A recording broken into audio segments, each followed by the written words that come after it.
with a corner that got you open. It seemed like, I don't know, it seemed like rough touch football. Oh, I'll go back, somebody get open, and I'll throw you the ball. They didn't take advantage of second and third string corners. They lost actually third and fourth string corners. Yeah, they lost Lane Johnson, and you didn't adjust to that. You didn't send somebody over to help Driscoll. You didn't go 3-step drops and make quick passes. You still 5, 7-step drops and have him looking around, and pressure coming everywhere. After the first drive, which is scripted, sure.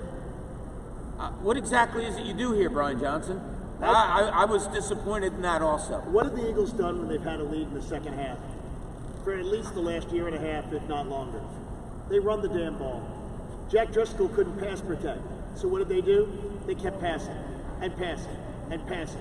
And Sanchez pointed out, then it got pointed out in postgame on NBC Sports Philadelphia. They weren't helping Jack Driscoll out. No. I don't understand. Is that stubbornness to just say, hey, he's the next guy up, he can do the job? Is it design? Do they not have it in their playbook?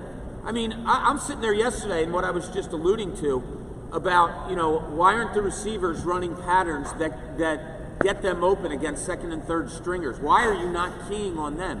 I mean, did you see at all any timing patterns? Nothing. Many times? I mean, we all know it.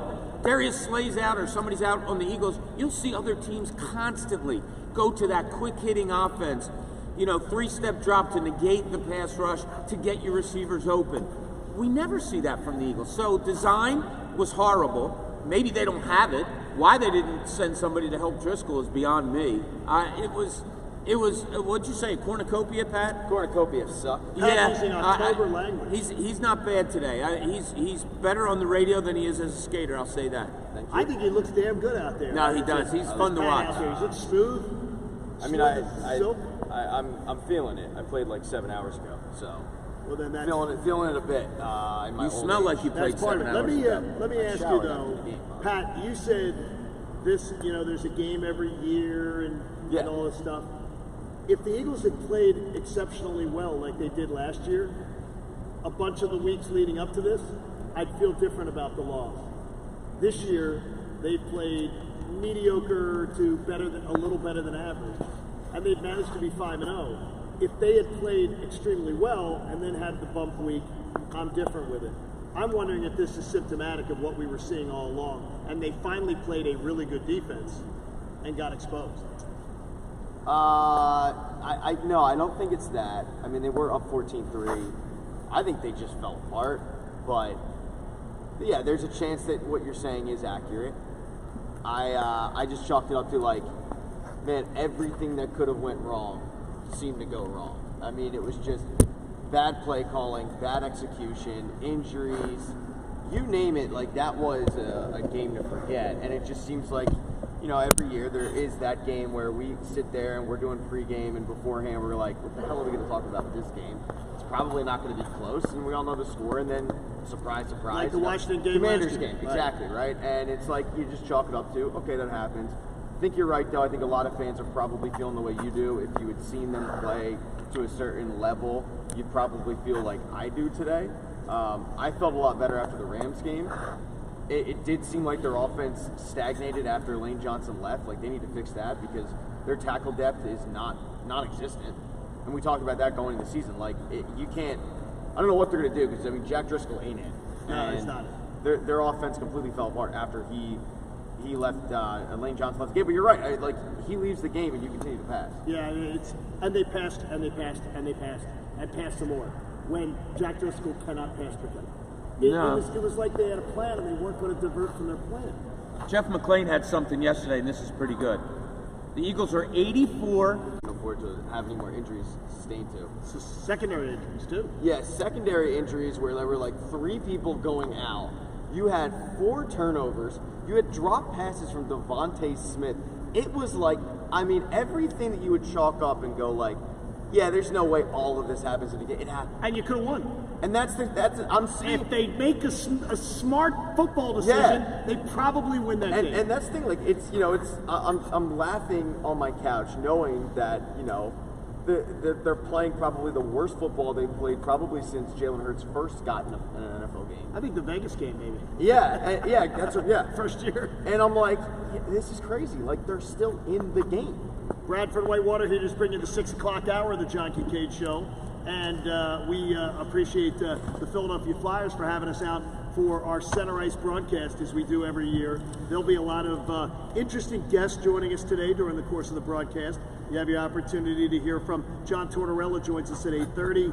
But we will check in with Jody Oler out in Phoenix. He does morning sports radio out there in Phoenix, and he's a sort of Philadelphia area native. And he'll help us preview this Phillies Diamondback series, which begins tonight right across the parking lot. We'll have some of that coming up. Jeff Kerr from CBS Sports will recap the Eagles' terrifying loss yesterday at 8 o'clock, and I think Pat has a good perspective on it. That the idea is there's blame, but are you going to take this as a panic move, or do you see it as a bigger motive? So right now I'm going to ask you a question. Is that if there was someone you think to blame, if you think there was a singular person, thing, something that happened that lost that game, you got to give it to us. 610-632-0975. A lot of people are going to want to vent on this Football Monday on the Fanatic, presented by Pierce Phelps Bryant Heating and Air Conditioning Contractors. Visit nopaybryant.com. Get flexible spending options on a new heating and cooling system. We'll be back. We'll hang out with you. We'll take your calls next. And look, it's a blame game. It happens after a loss. Bob's fault. It's Bob's fault? Okay, you're I'll blaming take Bob. it. Okay. I'll take it, yeah. John Kincade Show, 97.5 The Fanatic. Hey, if you're playing fantasy sports, let me give you a heads up. That's not going to get you into shape. But I know NJ Diet can help get you back into shape quickly, because it's only going to take 40 days to lose 20 to 40 plus pounds. And by the way, it's contractually guaranteed. It's going to start with some personalized supplements that they base on your hair, your saliva, and your blood work.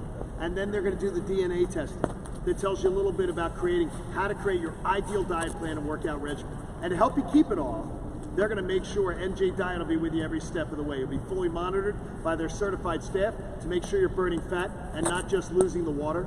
You're also going to get Dr. T's personal email and phone number. I pity the fool who doesn't call NJ Diet to take advantage of this deal. All natural, none of the shots, no hormones, no surgery. Let Dr. T and the whole gang hang out with you and help you out. Locations in King of Prussia, Cherry Hill, Newark, Delaware, or from anywhere with live online video consultations. Call 855-5NJ-DIET. That's 855-5NJ-DIET to visit njdiet.com. That's njdiet.com. Undefeated, no more. I'm Pat Egan. This Sports Update is brought to you by the BetParks app. When you open the BetParks app, you're in the zone. It's another chance to win big with all-day action. Plus, new users win your first $10 bet, gets $125 back in sports bonus bets. You play for fun, you love to win. You bet BetParks, 121 in PA, New Jersey. Gambling problem, call 1-800-GAMBLER. The Eagles are no longer undefeated after falling to the Jets 20-14. Eagles turned the ball over 4 times, with the biggest one being a Jalen Hurts interception that set up the Jets' go-ahead touchdown with just a minute 46 left. The Eagles will now prepare for the Dolphins on Sunday Night Football. Game 1 of the NLCS kicks off tonight as the Phillies host the Arizona Diamondbacks. D-backs are throwing out New Jersey's own Zach Gallen, while the Phils are countering with Zach Wheeler. First pitch is set for 8:07. We're broadcasting live down to the center ice of the Wells Fargo Center as the Flyers prepare for their home opener tomorrow night. Keith Jones at 7:30, John Tortorella at 8:30, and forwards Scott Lawton and Travis Konecny at 9:30. They'll all join us. I'm Pat Egan on the home of the Sixers, Flyers, and Union, 97.5 The Fanatic.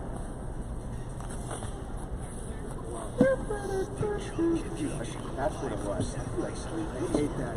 I'm not, dude, I don't care. Seems like you care. Where's the puck, Pat? It's over there. Well, I can't play. Oh, there we go. Good Hoskins. Pat, why are you rushing? I'm right here.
lose to P.J. Walker. It was a weird week in the NFL. And it also proves that weeks like this can happen to the literal best teams in football.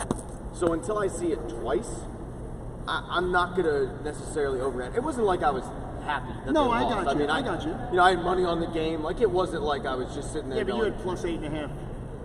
I did. Well, I had various bets, and they all did not cash. But no, ultimately, it's like that game is going to happen. You're going to have, whether it be the Saints game last year where we all went, yeah, okay, Gardner Minshew's in a quarterback to the Saints stuff, or you have the Washington game that we talked about. Like, it's just going to happen. I just can't have it snowball into 2 weeks in a row. I think Pat's being so reasonable this morning, Bob. He's actually moving me back from where my level of anger about that game was. And I was angry with that game. I thought it sucked. It's funny, John, when we started the show, the way that you said it was, I could see if the team was playing really well and you have a stinker, okay, I can put up with it. I think I'm more towards there. I said yesterday on the pregame show that, look, we can say the Eagles are close to being back, but they hadn't played a solid game pretty much all season. I mean, the week before against the Rams, that's a good win. Going out to L.A., holding them to 14 points. You made adjustments in the secondary.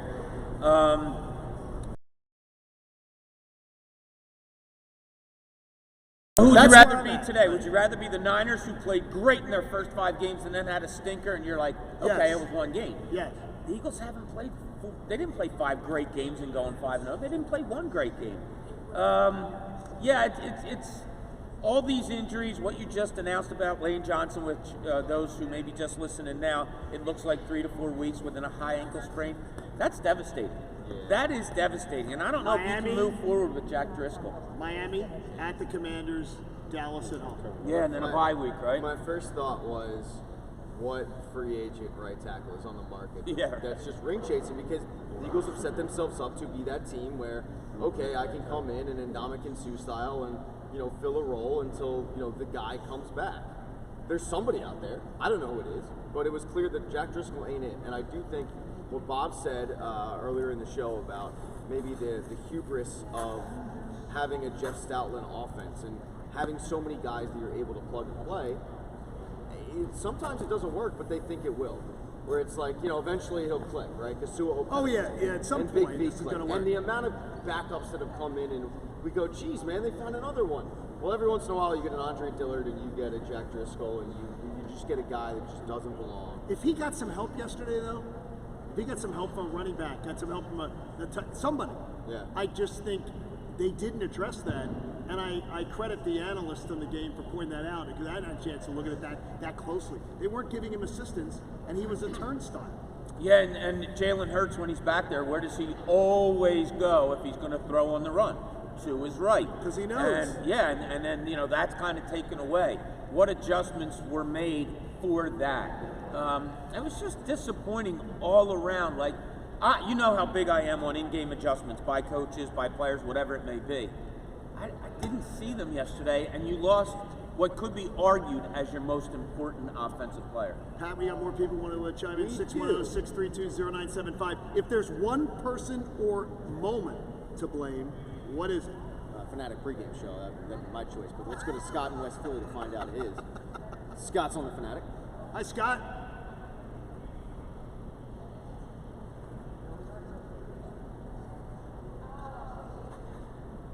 It's ridiculous.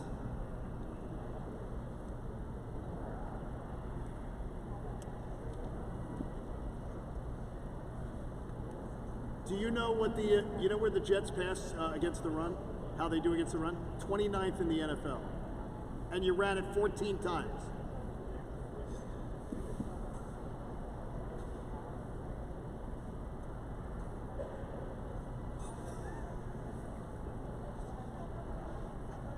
It's cement feet.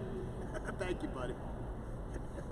It's cement feet. Another thing that you might want to point to, and we mentioned it yesterday, or no, actually Tim McManus told us yesterday, the Eagles only dressed 2 healthy safeties for yesterday's game, and those were your 2 starters. And Blankenship takes that, he got drilled, and gets a rib injury and has to leave in the third quarter. and then you're left with somebody I never heard of back there playing some safety. Now, hindsight, sure. But we said it yesterday when McManus called us and said, you know, they're only dressing 2 safeties, and they're your starters. Really? And you're missing Darius Slay, and you're throwing Job out there and all of this? Hindsight, yeah, but is that kind of egregious?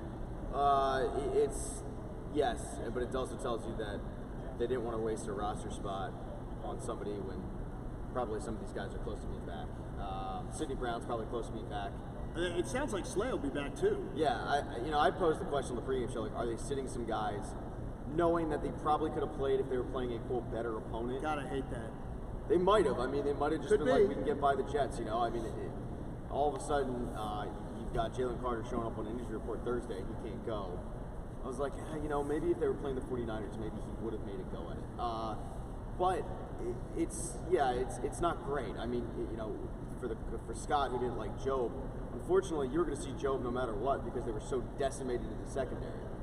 So you know, and this is an area that they didn't have to deal with last year too much, injuries. They were relatively healthy, and right now they're kind of decimated by injuries in a way. I think the entire game plan yesterday was either ignorance or arrogance. Take your choice. Because when you're going up against the 29th ranked run defense and you run it 14 times and you're pass happy, that makes 0 sense. It makes 0 sense, even with the injuries in their secondary. They can't stop the run. They haven't stopped the run all year. And you just decide, well, we're not doing it because we're aggressive. That's our attitude. We're aggressive.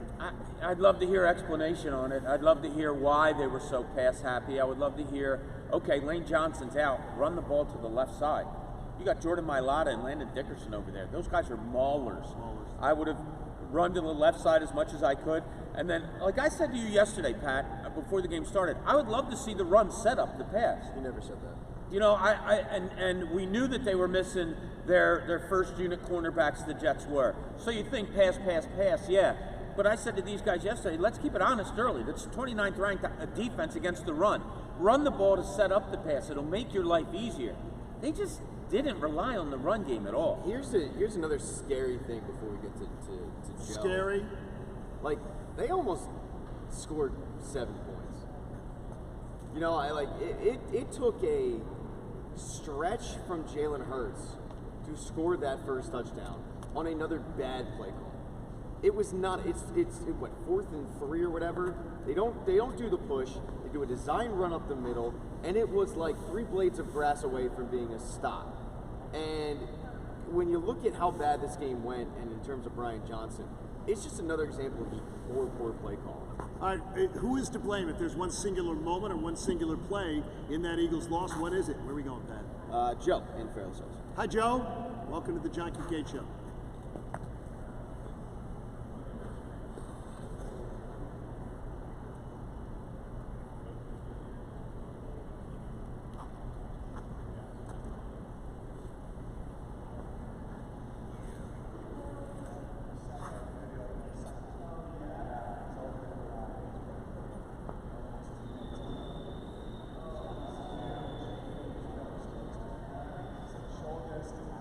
So who do you blame for that?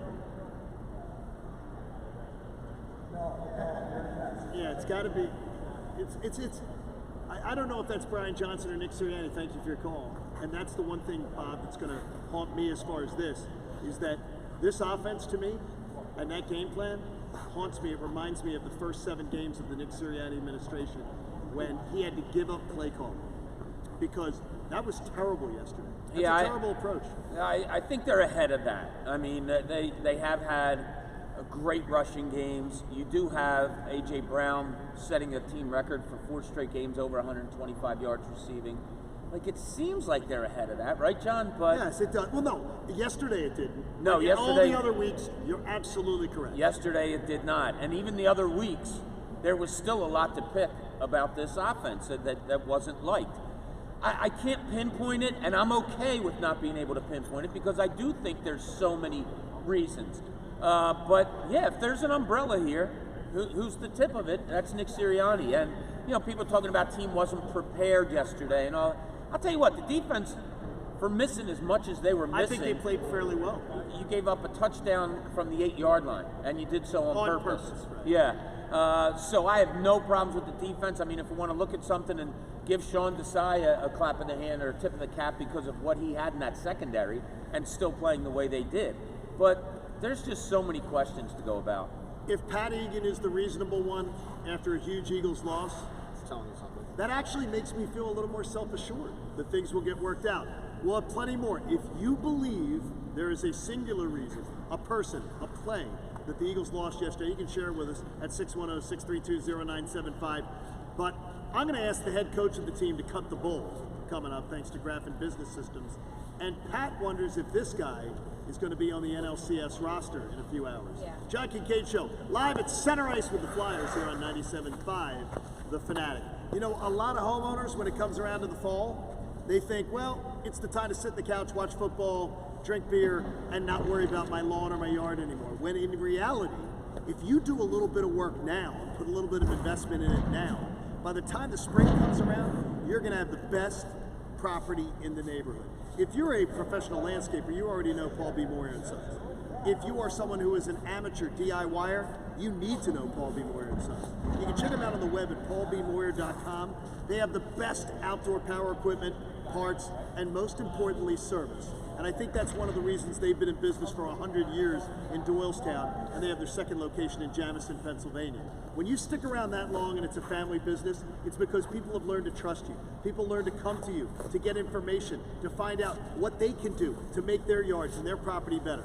You will absolutely love it. If you want a zero-turn mower, the Gravely is the best in the business. More comfort, more speed, more precision. You'll love a Gravely zero-turn mower, and you get it from the good people at Paul B. Moyer and Sons. Check it on out, 24/7 online at paulbmoyer.com. The best outdoor power equipment, parts, and most importantly, service. Tell all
Sportsbook.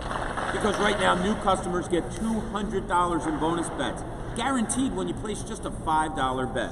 That's $200 in bonus bets, win or lose. If you've been thinking about joining FanDuel, there's no better time to do it than right now. All you have to do is visit FanDuel.com/Bob. The app is so easy to use, and you know all the betting you can do. You got point spreads, player props, over-unders, same-game parlays, which are absolutely my favorite. So visit FanDuel.com/Bob and kick off the NFL season.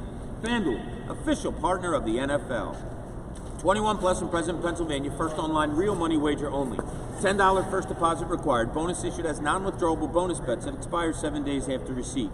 Restrictions apply. See terms at sportsbook.fanduel.com. If you have a gambling problem, call 1-800-GAMBLER.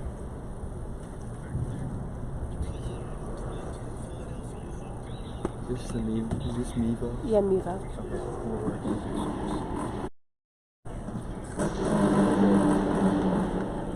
Is there a way to pull this off on YouTube or whatever and see? Yeah, I just use my phone.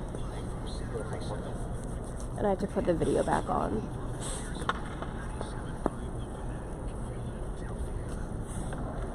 Keith Jones is going to wander by at 7:30. I'm a little concerned about it, though, having Keith Jones on the show. I'm not sure he knows much about morning radio. I don't know if he knows about, like, sports talk radio in the morning. I'm hoping he's not going to, like, just fall all over himself here. That's the first time for everything. Yeah, exactly. And then John Tortorella at 8:30. That'll always be entertaining. We are live at Center Ice with the Flyers, our annual Center Ice broadcast, to start the season tomorrow night. The home opener against the Cougs, the Vancouver Canucks, in the house. Obviously, we'll be talking NLCS as the morning goes along. And I've got a really, I mean, it's a cut the bull that I want to get to before Pat tells you about somebody who may sneak on to the playoff Put that up and then we'll worry about the audio. Let's get to I know. it.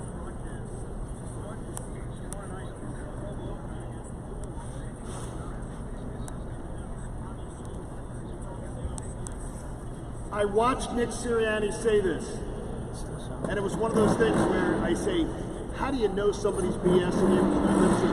Listen for yourself.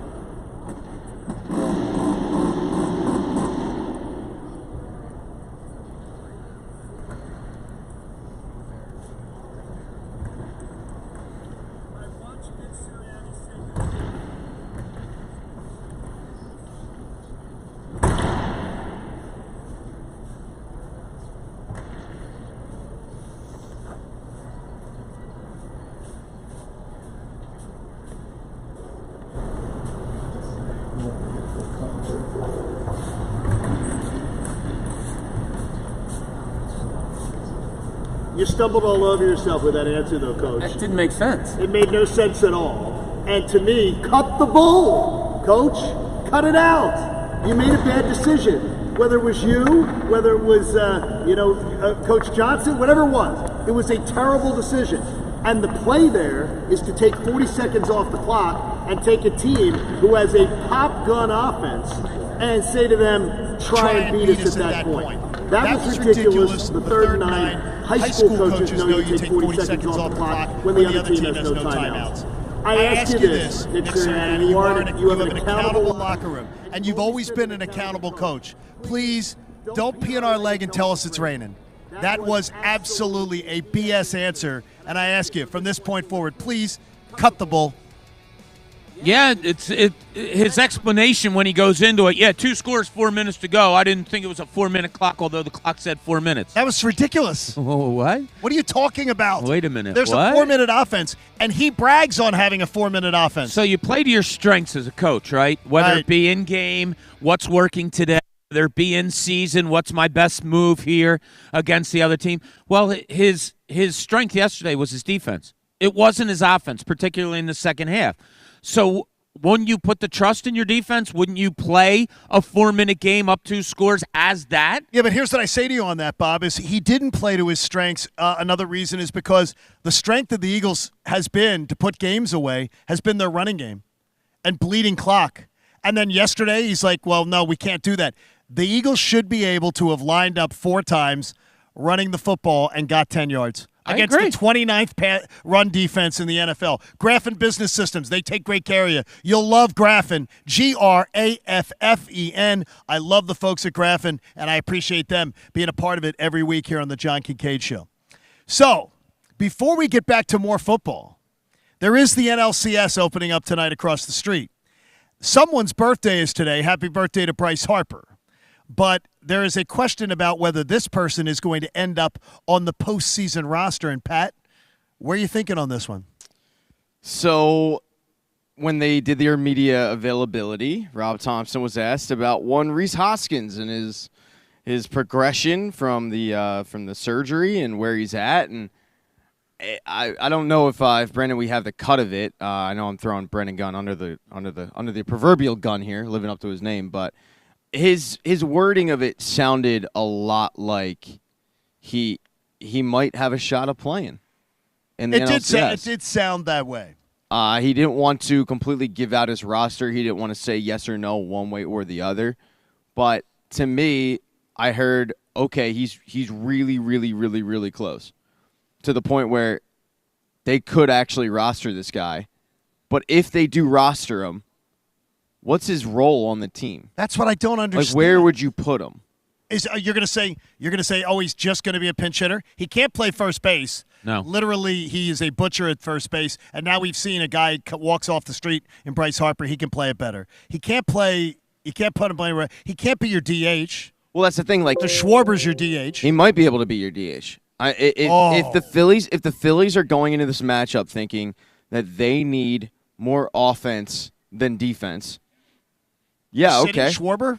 No. You put Schwarber in left. No. Look, offensively, the lineup with Schwarber and Hoskins is better than a lineup with Schwarber and a Marsh or a Pache.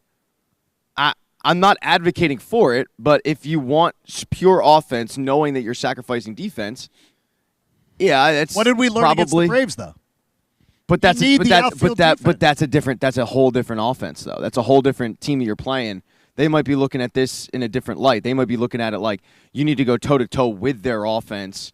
Not saying that wasn't the case with the Braves, but you might need to outslug these guys. That offense is more potent. I'm not advocating for it once again. I'm just playing devil's advocate here, but that's the only logical place I think you can put him is DH. I don't think you can put him in first base because, as you said, like Bryce does kind of play it better. It's distinctly. Yeah, I just don't know. I don't know where they put him. Yeah, thank you. Loved what you did last year, Reese. Thanks, but sorry. Yeah, I can't have you on the roster. Nothing. No, I can't. DH, okay. He gets a base hit. Have you seen him run? I mean, he was doing some acting like he was getting base hits and running around first base last week and going to second. He can't run. Like, the knee isn't all the way there, and I would feel almost guilty putting him out there. I think a lot of it is, and I'm not saying you, Pat, it is. I think it's sentimentality. Like, everybody's like, he did so great last year and all that. This team is fine without his bat in the lineup. Better with it in the lineup, yeah, but what kind of bat you getting? He's faced, a week of live pitching? He was facing batting practice last week. Now, I don't know, did he go down to Florida and face live pitching, real pitching? I don't know, but we're talking a week. All right, so he hasn't played all year. I hear you. Okay, let's look at the other side of this too, though.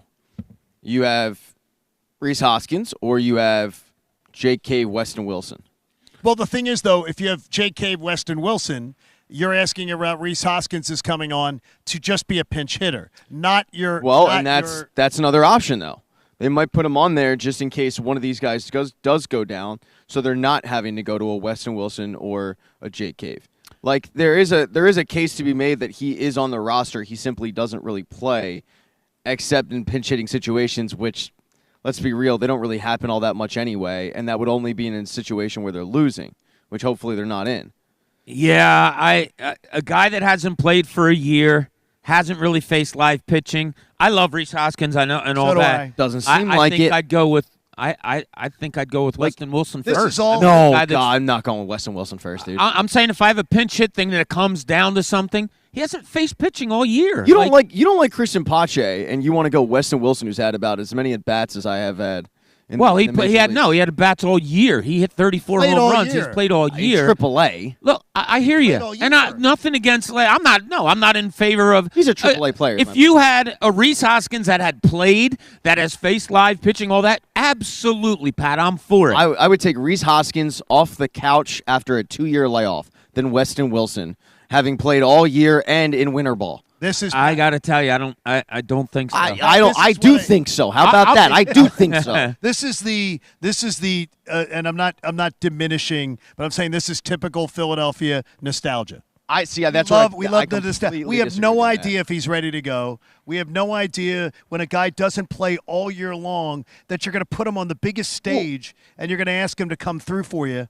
I almost agree with Bob's wording there, and I hadn't thought about it that way. I almost feel like it's unfair to Rhys Hoskins. See, that's where I disagree with you guys. I don't think this is nostalgia. I don't think you get to the NLCS and you go, let's have a nice victory tour. If that were the case, then we'd have Jimmy Rollins out there and Chase Utley on the roster. Like, no. I think this is like they think if they put him on the roster, he could contribute in some form or fashion. I do not think. I think the nostalgia thing was having him throw out the first pitch. Okay. I hear what you're saying about not facing the live pitching and all that, but I also would go with they're not putting him on the roster if they don't truly believe that he would be. Like, they're not going to put him out there to fail, especially with a trip to the World Series on the line. Like, that'd be as idiotic as, like, let's hypothetically say you're facing a football team and they don't have any timeouts and you decide to throw the ball. Like, that's stupid. This sounds like a move, though, that would be, hey, coach, come on, man. Rhys wants to go. And Rob Thompson gives in. Well, that's what this sounds like. Well, I would hope that a manager, sorry, Pat. I would hope. Like Pat said, he would have to say, all right, he is ready to go. He can face live pitch, and we can use him as a pinch hitter, not the nostalgia thing. But if Rob Thompson does think that the locker room would have a jolt or a boost, if you will, with having Rhys there, does this on the roster, room need one? I don't think so, but like if you're a manager or a coach, you're always looking for more. An extra edge, you mean? Yeah, and does it hurt to put him on the roster knowing full well that you're probably not going to play him that much? I got you. Good points all around, and obviously, I mean, the better point was from me, but that's game fine. 1 of the NLCS tonight. We'll find out. What do you think? Okay, thumbs up, thumbs down. Is he on the roster at 11 o'clock this morning when it's released? No. I think yeah. I think no. I think he was playing games. I think he was playing games yesterday. You want I'll to bet you $1. $2.30 on it? I'll bet you. You owe me. I think I owe you like $3. Yes. You want to put how much you want to put on it? Well, you want to do double or nothing with you? Yeah, let's go double or nothing. I'll do double or nothing with you, and I'll do $1. How much you got? $1? Okay. There we go. Hey, so I asked you earlier. The Eagles yesterday, that loss. Who would you put blame on somebody? Because everybody wants to usually address blame as a reason that somebody lost. I think the call within 2 minutes was absolutely horrendous, and I think it cost them. But also, too, I can't get over the fact that Brian Johnson, that offensive game plan, and I'm to believe that Brian Johnson's the play caller. And by the way, it was reiterated to me by 2 different people on social media. Nick Sirianni had a play sheet in his hand in the first half, too. Yeah, I didn't notice that. Interesting. So who's calling the plays? Because it certainly seemed like a Nick Sirianni offense yesterday. That was atrocious yesterday. It wasn't good. It wasn't understandable. It was bad all around. Decision making, play design, and design like that doesn't go to yesterday. That goes to the week leading up to it, or the day. The work before. you put in, right? When you find out that Sauce Gardner and Reed are both out. How are you not making play designs to emphasize that? It just didn't seem like they did. So blame aplenty. I mean, if we took 20 callers and they came up with 20 different things to blame, I think I'd agree with all of them. Now, if you're going to... That means you had a bad Sunday. I mean, it's terrible. I mean, seriously, though, you can. It Drops really and penalties and fumbles and this and that and the other.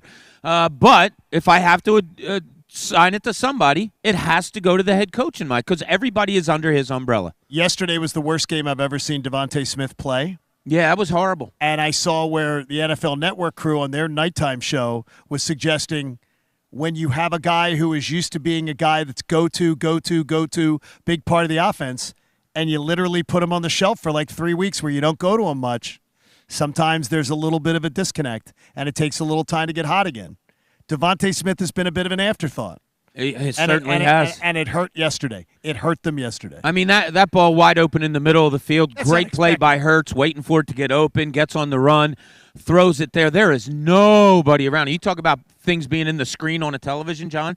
He was the only one. Within there 10 was yards. no Jets around him, and that's a difference maker right there. If he makes that, if A.J. Brown doesn't slow down on the deep ball, why are you slowing down? I don't get that. That's a touchdown there. There's just so many little things that add up to the big picture. And the big picture, I'm sorry, is Nick Sirianni. You'll have your chance to win $1,000 coming up at the top of the hour in the Fanatics Kelly Green Cash giveaway. Your chance to win and also a 2023 Birds Kelly Green jersey. And we'll talk with Keith Jones and Dan Hilferty, the brain trust of the Philadelphia Flyers, coming up down at the bottom of the hour as we are at center ice with the Flyers this morning. They will have their home opener tomorrow against the Vancouver Canucks. Yeah, no Pavel Bure in the lineup. Yeah, I thought so. You know who his wife is?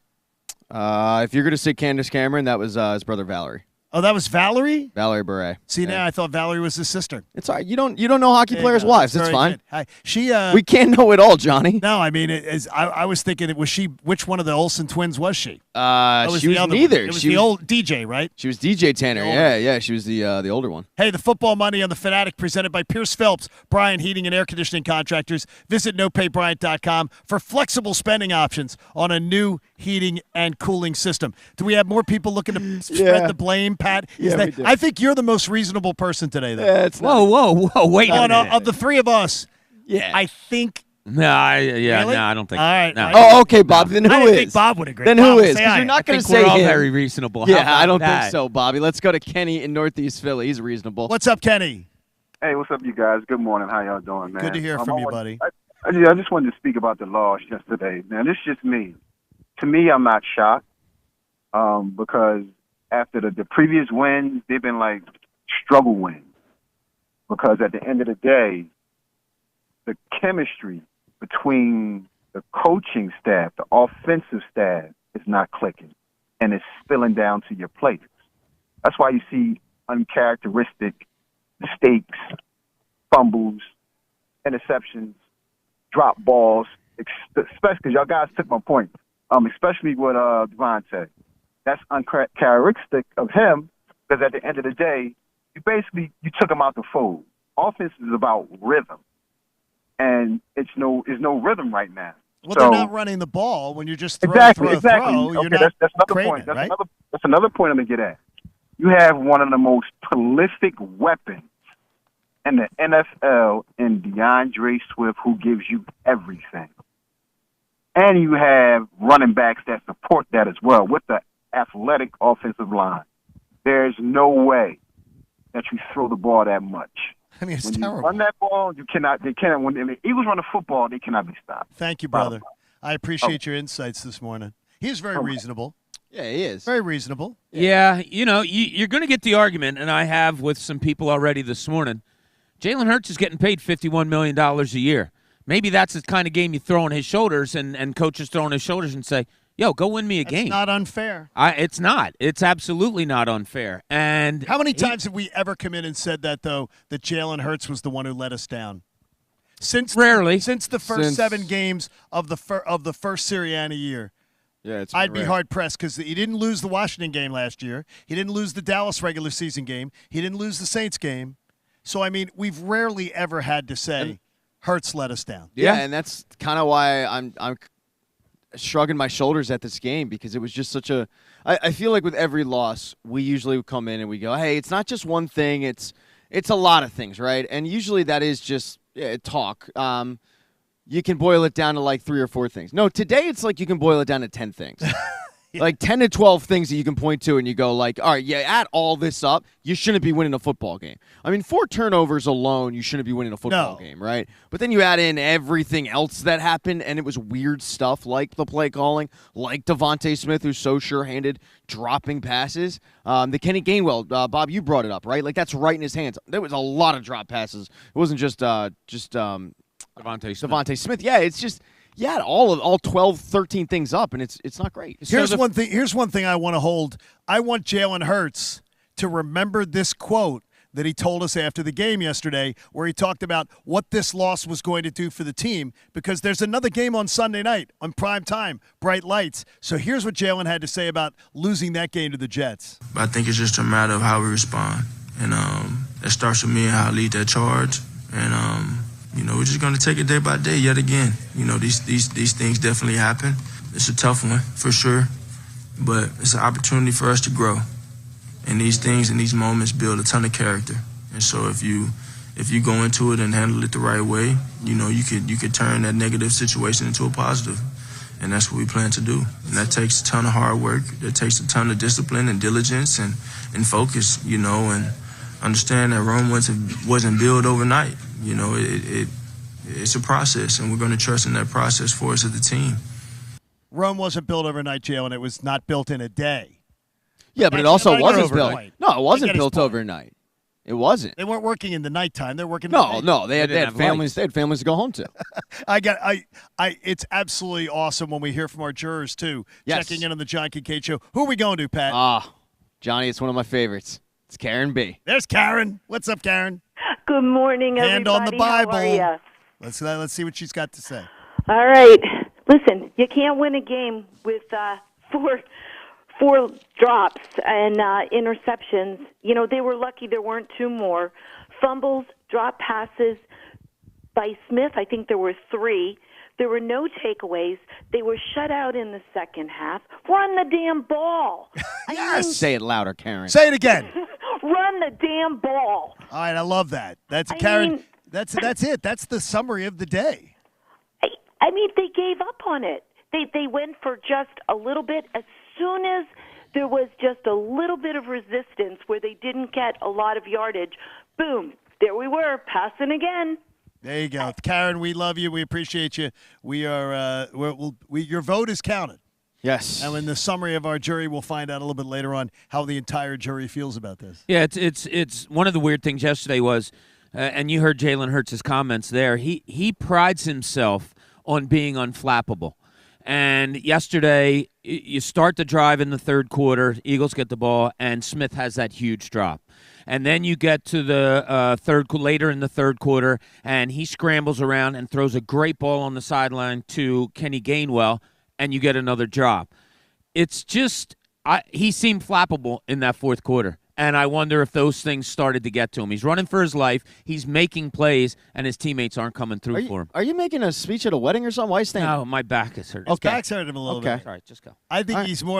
Well, it's just weird because we're sitting down, and now I got to look up at him, which is usually do anyway. Well, we all look up to Bob around here at the show. So your chance to win $1,000 comes up at the top of the hour. We've got more in the NLCS as the Phillies open up across the street tonight. But the Flyers have us here at Center Ice today. We appreciate their hospitality. Flyers get going tomorrow night. By the way, you hear all those games right here on your flagship station, 97.5 The Fanatic. And tomorrow's night's game against the Vancouver Canucks begins at 6 o'clock. So if you are looking to get out, you got to know the adjusted game time. We'll have plenty more on the Eagles. And where the blame belongs, does it blame with one person, the whole team, a singular moment? And we'll talk to Keith Jones and Dan Hilferty coming up at the bottom of the hour. Get some answers on this Flyers rebuild. John Kincade Show on 97.5, The Fanatic. I've got to tell you, everybody is all red right now during a red October with the championship series opening up against Arizona. I want you to open up the BetPark Casino and Sportsbook app and let your vote be counted. Make a wager on the series right now. Enjoy 24/7 online casino action. Join me. Download the BetParks app right now. You get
playoff series or a big football game, people will say, we're going across enemy lines. This one's a little more complicated, as Jody Oler joins us from 910, Fox Sports 910 in Phoenix, who may have divided loyalties in his heart, but his analysis will not be. He joins us on the Comcast Business Hotline, where every day in business is a big day. Jody, you are a guy who loves Philly sports, but you work in Arizona. Yeah, I've lived this life. How do you balance it? It's for me, it's pretty easy because this doesn't happen very often for Phoenix sports, right? This is just the 7th time in Diamondbacks history they've even been in the playoffs. So I'm usually able just to sit back and enjoy vicariously all the Philadelphia success. Grew up there, proud son of Lancaster County and southeastern PA. Philly sports is in my blood, but this is like a nice little vacation where, hey, we're the new guy in town. The Arizona Diamondbacks get a chance to actually experience some postseason. What's the most dangerous thing about the Diamondbacks that Philly fans need to pay attention to? That if you think if this series went a little sideways, what would be the reason? Well, there's two. Number one is Zach Gallen and Merrill Kelly are going to match Zach Wheeler and Aaron Nola. I mean, just at the top of that rotation. They don't have the postseason experience, but these two guys are one of the best 1-2 punches in baseball and have been all year long. Zach Gallen stumbled in the second half. He was much better in the first half when he started the All-Star game. Merrill Kelly's been better, but those two guys are legit. The other part about this Diamondbacks team that I think Phillies fans should be concerned about is they don't care. And, I mean, they just play really loose. They play really confident. They're not going to get caught up in the games of the Atlanta Braves playing all that, attaboy, and obviously Orlando Arcia getting, acting like a 5-year-old in the dugout. The Diamondbacks are not going to get swept up in it. They're obviously going to have a respect for this Phillies team. There's just not that same level of pressure on the Diamondbacks that you would expect any other team to have in the NLCS. Joe, that's a great point, and I want to ask you about this team, like kind of struggling at the end of the season, and then you get on this magical ride come playoff time, and you make great points about them, not feeling the pressure. But when you break it down to baseball, what has been the biggest difference maybe with this team in this playoff run that they didn't have maybe all season long? So it's the weirdest Diamondback season ever, and one stat tells the whole story. They had that bullpen ERA of 4.68 from April through September, and then they acquire Paul Sewald at the trade deadline, and then starting in September, their bullpen ERA has been sub 2.2. So it's just fallen into place. It's kind of a little Phillies-esque, and that the bullpen was rocky. The Rangers were like this. The Diamondbacks are the poster children for it. Kevin Ginkel in the 8th inning, Paul Sewald in the 9th, and then most improbably, Ryan Thompson in the 7th inning. This is a 6'8" side armor that they picked up off waivers from the Tampa Bay Rays in August. Andrew Salfrank is their 6th inning guy. He's had 12 big league appearances in his career, but got the biggest out of the season in the 7th inning against the Dodgers. So somehow, some way, the bullpen fairy, the bullpen gods came and waved a magic wand and suddenly took this complete disaster of a bullpen and turned it into one of their strengths. It's absolutely incredible. Jody, looking at the Game 3 pitcher, this is going to shock you. I'm not dialed into a lot of Diamondbacks games living in Philadelphia, okay? So can you give us a little backstory on... We get up early, Jody. After Zach Gallen, after Merrill Kelly, who I think a lot of Phillies fans are familiar with, what else does this rotation have? Yeah, I feel like half these names that I'm saying are being heard for the first time in Philadelphia. Like, there's no reason to pay attention to the Diamondbacks, who are a mediocre team for 90% of the season. Brandon Pfaadt is going to be your number 3 starter. He's a rookie. Now, he has been up and down. He was demoted twice back to AAA after being promoted, but he started the season as one of the top 50 prospects in baseball. Last year, he led all of the minor leagues in strikeouts. He found himself in the second half. Brent Strom is our pitching coach. He's a guy that's, got a huge reputation, older guy, obviously a huge success with the Houston Astros. And they've just found a way to get Brandon Pfaadt to use his pitches more effectively. He had a rocky start against the Brewers. He started game 1 of that wild card series. He gave up, 3 runners in the first 3 at-bats and then struck out the side. Since then, he has found a little bit of a rhythm. So he's a rookie. He dominated the Dodgers, but everybody dominated the Dodgers from a Diamondbacks perspective. The real question is Game 4. They don't have a 4-starter. I heard it's they don't you. have a 4-starter, period. I heard they're going to go to you, be. maybe. I mean, last time I checked, I was clocking out at a crisp 72 miles an hour on his speed pace. So that was driving to work maybe. this morning. Well, Brandon Webb's available. Right. Yeah. I mean, we could Brandon Webb would be fine, but they have no. It might be a bullpen game. It might be Ryan Nelson, who was a starter and then moved to long relief. But there are real issues with this team after those top 2 starters. I have some confidence in Brandon Pfaadt. He's not afraid of the moment, but it's a big question for sure. Jody, in summary, before I let you go, if I told you these different scenarios, tell me Diamondbacks win the series, okay? You tell me what scenario I give you. Diamondbacks leave Philadelphia 1-1. Okay, you don't say that? Yeah, okay. They don't win the series. No. Diamondbacks are up 2-1. They've got a good chance. Diamondbacks up 3-1. Yeah, 3-1. But all of Diamondbacks up 4-1. Pat, that's the answer. Yeah, I mean, I think we're bearing the lead here, which is I don't think the Diamondbacks have any chance to win this series because they got more rest than the Phillies. And we all know now that if you have more rest as a baseball team, it's impossible to win a series. Everybody So cries, except if you're Houston. Day. There you go. Yeah. Jody, we appreciate you, and we might check in later on in the series, depending on how things go, and I'll join you later on this morning. Would love it. Look forward to it. I appreciate it. Thanks, Jody. Jody Oler joining us from Fox Sports 910 in Phoenix. He is a Philly – well, he's a Lancaster County guy, growing up a Philly sports fan and living in Arizona. But he says no chance. No, I mean, he's teasing a little bit, but, he knows things have to go right for the Diamondbacks to win this series. Yeah, there's no chance they win this series. I think there's no chance. I hate it when you're it's that. like- I hate it when you're that confident. I think there's a chance. I think there's a chance they do. No, it's over. Okay, I love that. I love hearing that. We are live at Center Ice. Usually in the morning, sometimes our studio is freezing. This is a little different today when you're sitting on a sheet of ice. And I'm joined by Keith Jones, Dan Hilferty. The chairman and CEO sits next to the president. So the boss sits next to the guy he's your boss, Jonesy, in case you didn't know that.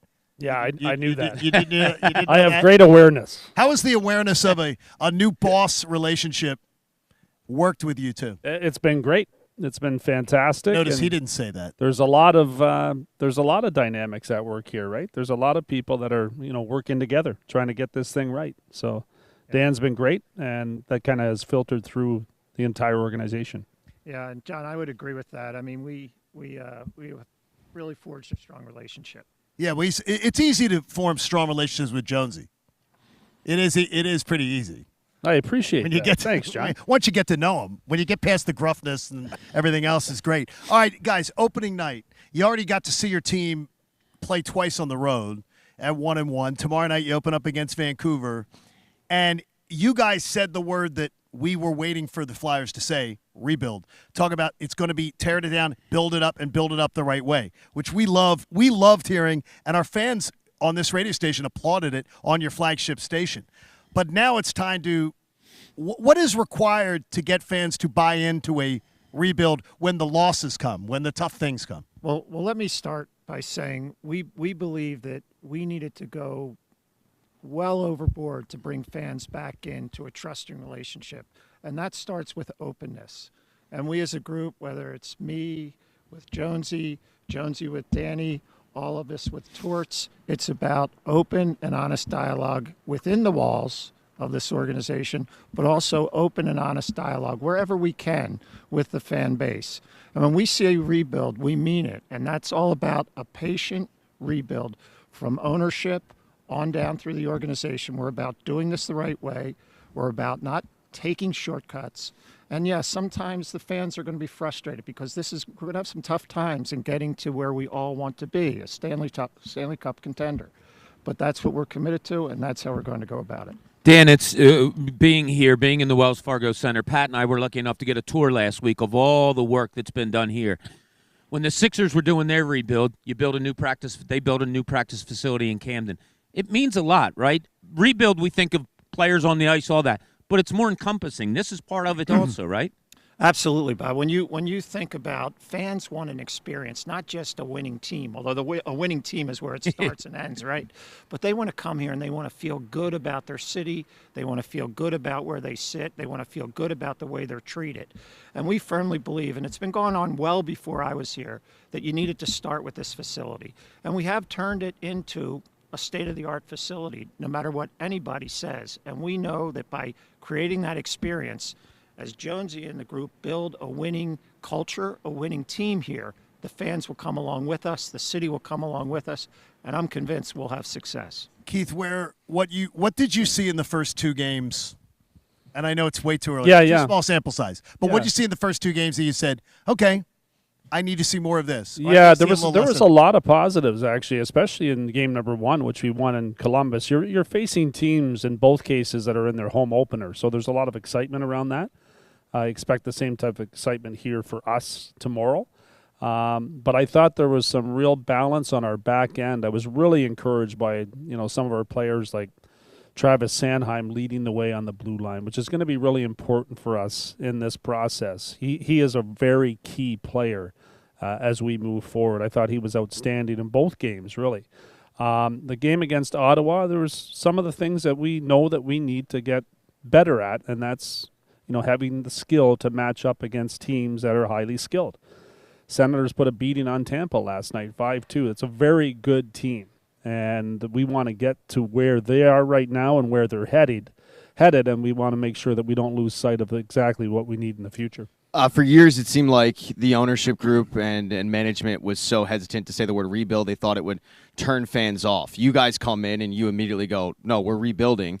And it seems to me that it's been an acceptance from the fan base. Have you guys noticed that? And has it surprised you how open the fan base has been to the term rebuild? Yeah, we've noticed it. The good news from our perspective is our players are never going to say it. Like the guys who are wearing that uniform are going to go out there and try to win every game. They're going to give everything they have. That's what we're looking for. That type of culture has to be there as we move forward. That's been established early here, and I think we saw signs of that last year with John Tortorella behind the bench. I think some of that is really carried over through training camp and into the start of the regular season. But we have an eye on the future, and that's not going to change from a management and ownership position. We're going to try to make sure we're getting this thing right for many years to come, and we recognize that we have a lot of work to do. I didn't know, Bob, that Dan is a St. Joe's guy. Now, Pat, we don't hate St. Joe's the way we hate Villanova. No, they're just it's like St. Joe's. No, they're just it's there. Okay. Yeah, they're like, there. It's okay. He cut out as a freshman, I hear. Now I don't understand. How do you become a CEO when you skip school? Well, as I understand, you skip school to go to the Flyers Stanley Cup parade. A little reckless for a CEO now. I mean, this is one of those scandals that is bound to come out. I knew I did something wrong. You skipped school. No, well, listen, John, the truth of the matter is, think about when that parade was. Yes. I was at summer school.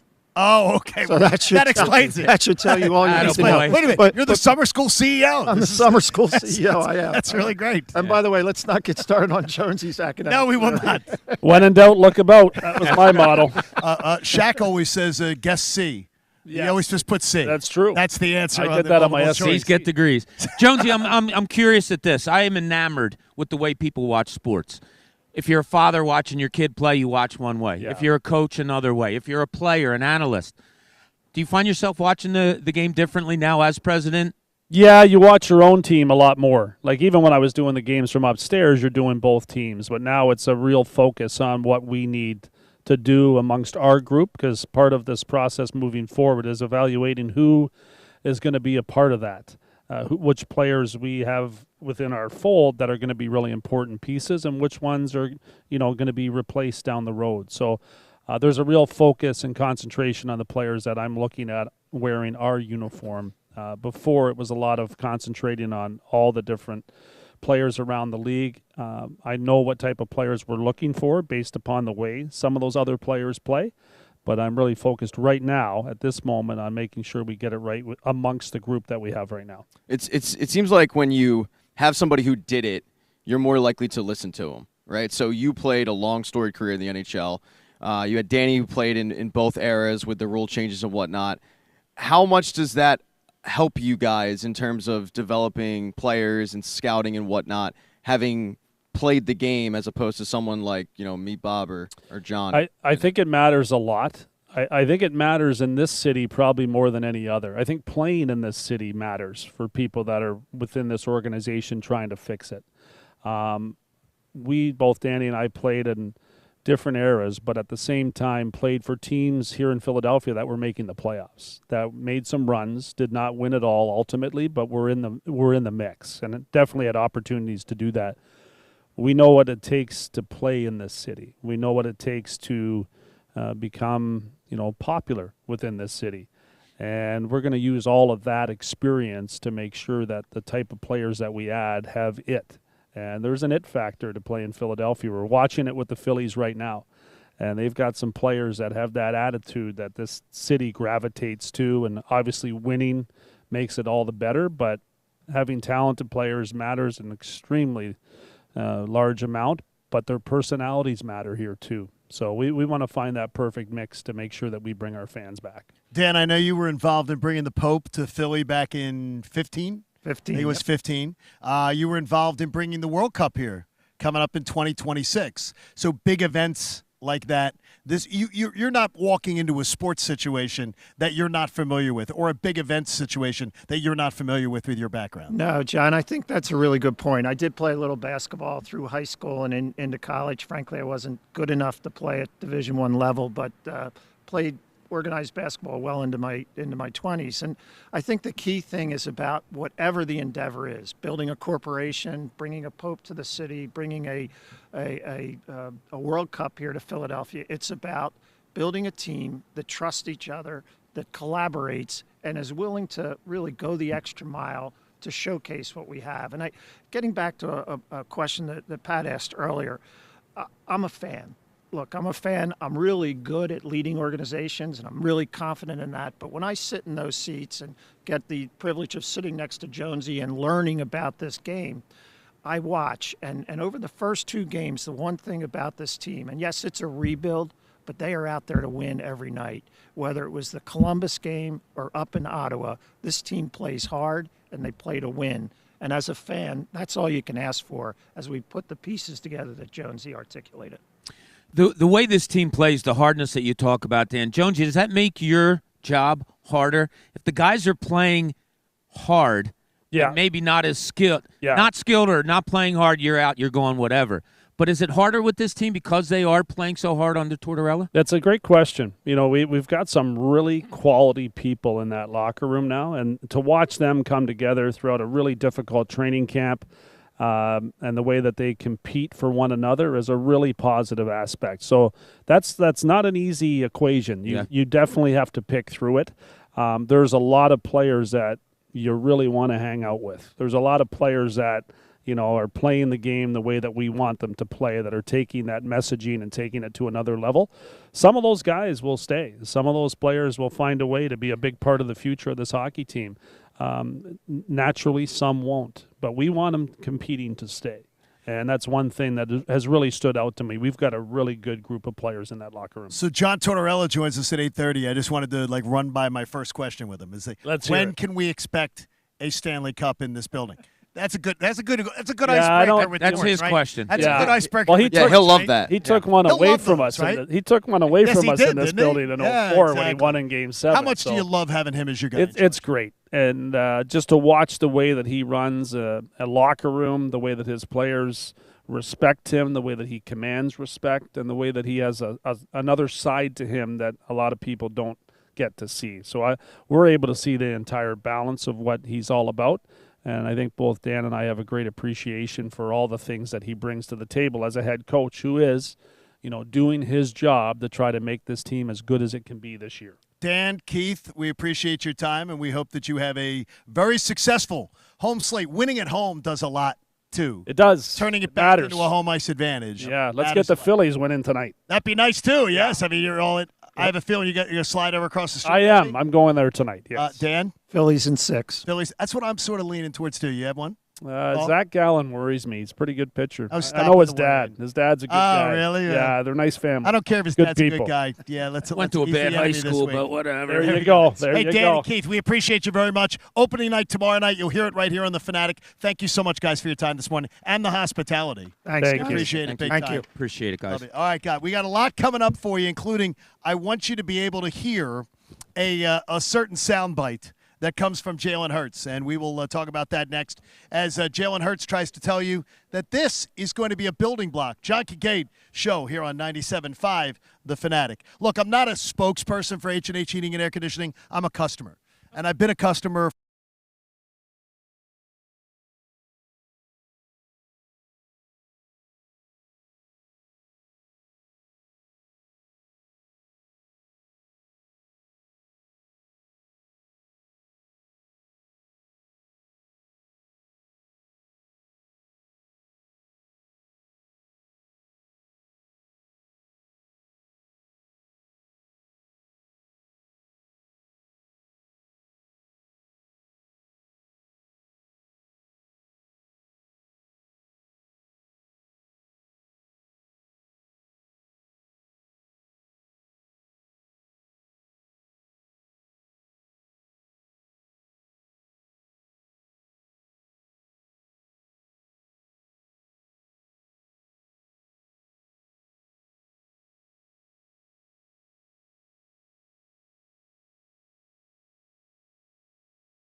Eagles talk in Philadelphia. 97.5 The Fanatic. Now back to more of the John Kincade Show. Live from center ice at the Wells Fargo Center. And on your home for Flyers hockey. 97.5 The Fanatic. Philadelphia. We are live at center ice with the Philadelphia Flyers on the eve of their opening night tomorrow night against the Vancouver Canucks. Thanks to the Flyers for their hospitality. Coach John Tortorella joins us at 8:30, but we've been talking a ton about that Eagles loss yesterday and trying to get to the bottom of it here on the John Kincade Show. And I want you to hear something from Jalen Hurts. And I believe that Jalen is, well, let's just say, he says this is something they've already dealt with before. Listen in. Been here before. You know, it's all about how you respond to it. And we got a feeling how we'll come in and come in with some great intensity. And, you know, some of these things, they build character. I say that all the time. It truly builds character. And so this team just has to respond the right way. You know, that is the number one focus point. And that takes great preparation, intensity, mental focus. Have they been here before? Have the Eagles been a NFC Championship club expected to play to a standard, as the guys always talk about, of well, let's put it this way. That was the worst performance ever for a team like an NFC Championship team from the year before that I've ever seen. That was terrible yesterday. So have they been here before, Bob? I don't believe they have. I think what he was alluding to is they've been there before, that they've lost games. Okay. You know, I do. Well, every they've team's had. been there. I know. I hear you, but it's rare. I mean, he was 22-1 as a starter, so losing games is a rarity. Yeah. And I think that's what he was alluding to. We're going to hear it all the time from Jalen Hurts, and you know, I think I questioned it before, and I wonder when it's going to happen. It's probably not too far off that people are going to get tired of is, well, we're learning. We're always going to do this, that, the other. Hopefully. But sense of urgency, all that, when you play once a week and you're talking about sense of urgency, that's concerning. And I don't think it's just yesterday. I think he's seeing overall what's going on with this team through the first 6 games. And no, they haven't reached the potential that you're talking about. My faith, though, in Jalen Hurts is not in any way even close to being shaken. No. Or anything like that. Like, Jalen Hurts has proven he has enough good stuff in the bank that I absolutely, Pat, refuse to do this is troubling with Hurts. I think this is Pat, last week you had a really crappy show on Wednesday, and we talked to you about it. We took you in the office. Horrible. We talked to you about it, and you bounced back on Thursday with like one of your best shows. Well, my best show isn't necessarily like Bob's best show, but yeah, I think it was a stronger performance Thursday than Wednesday. And and I said, we got to do a better job, and I'm going to, go back and listen to the tape and figure out what we can do. But Pompeii wasn't built in a day, but it was destroyed in one, and hopefully my career isn't. So I think when you look at what his quote, though, there is a standard set by Eagles fans for this team. While you're right, this current team hasn't had that kind of loss with that standard. Like, we always have high expectations for the Birds. It's very rare we come into a season and go, yeah, they're going to suck. Exactly. So, yeah, there is an expectation. They have kind of been there before in a way. I'm not worried at all. I'm not. Jalen Hurts, I see people all over social media, Bob, and it's social media. And as Pat will point out, it's social media. The people like, not real. Oh, look at Hurts, look at Hurts. He's a freaking winner of epic proportions. And for this franchise, I refuse to overreact to one game, but not with Brian Johnson. Not with Brian Johnson, not with this play calling. I think it is a really troublesome point right now. It hasn't opened your eyes to the point of saying, wow, that looks really good. A running game earlier in the year that you said, wow, look at that. I didn't know DeAndre Swift could do that. Okay. You call the plays, and it's on the running back and the blocking schemes. I would love to have been at practice or love to have him explain play design. What were you doing yesterday to get A.J. Brown and Devontae Smith open against second and third stringers? I just didn't see it. That's something that happens long before this week, preparing for the Jets. What kind of design do you have going on to get those guys open? Because what I saw yesterday reminded me of a parking lot touch football where you call the play in the huddle. You go out this way. Yeah, fake short, go long.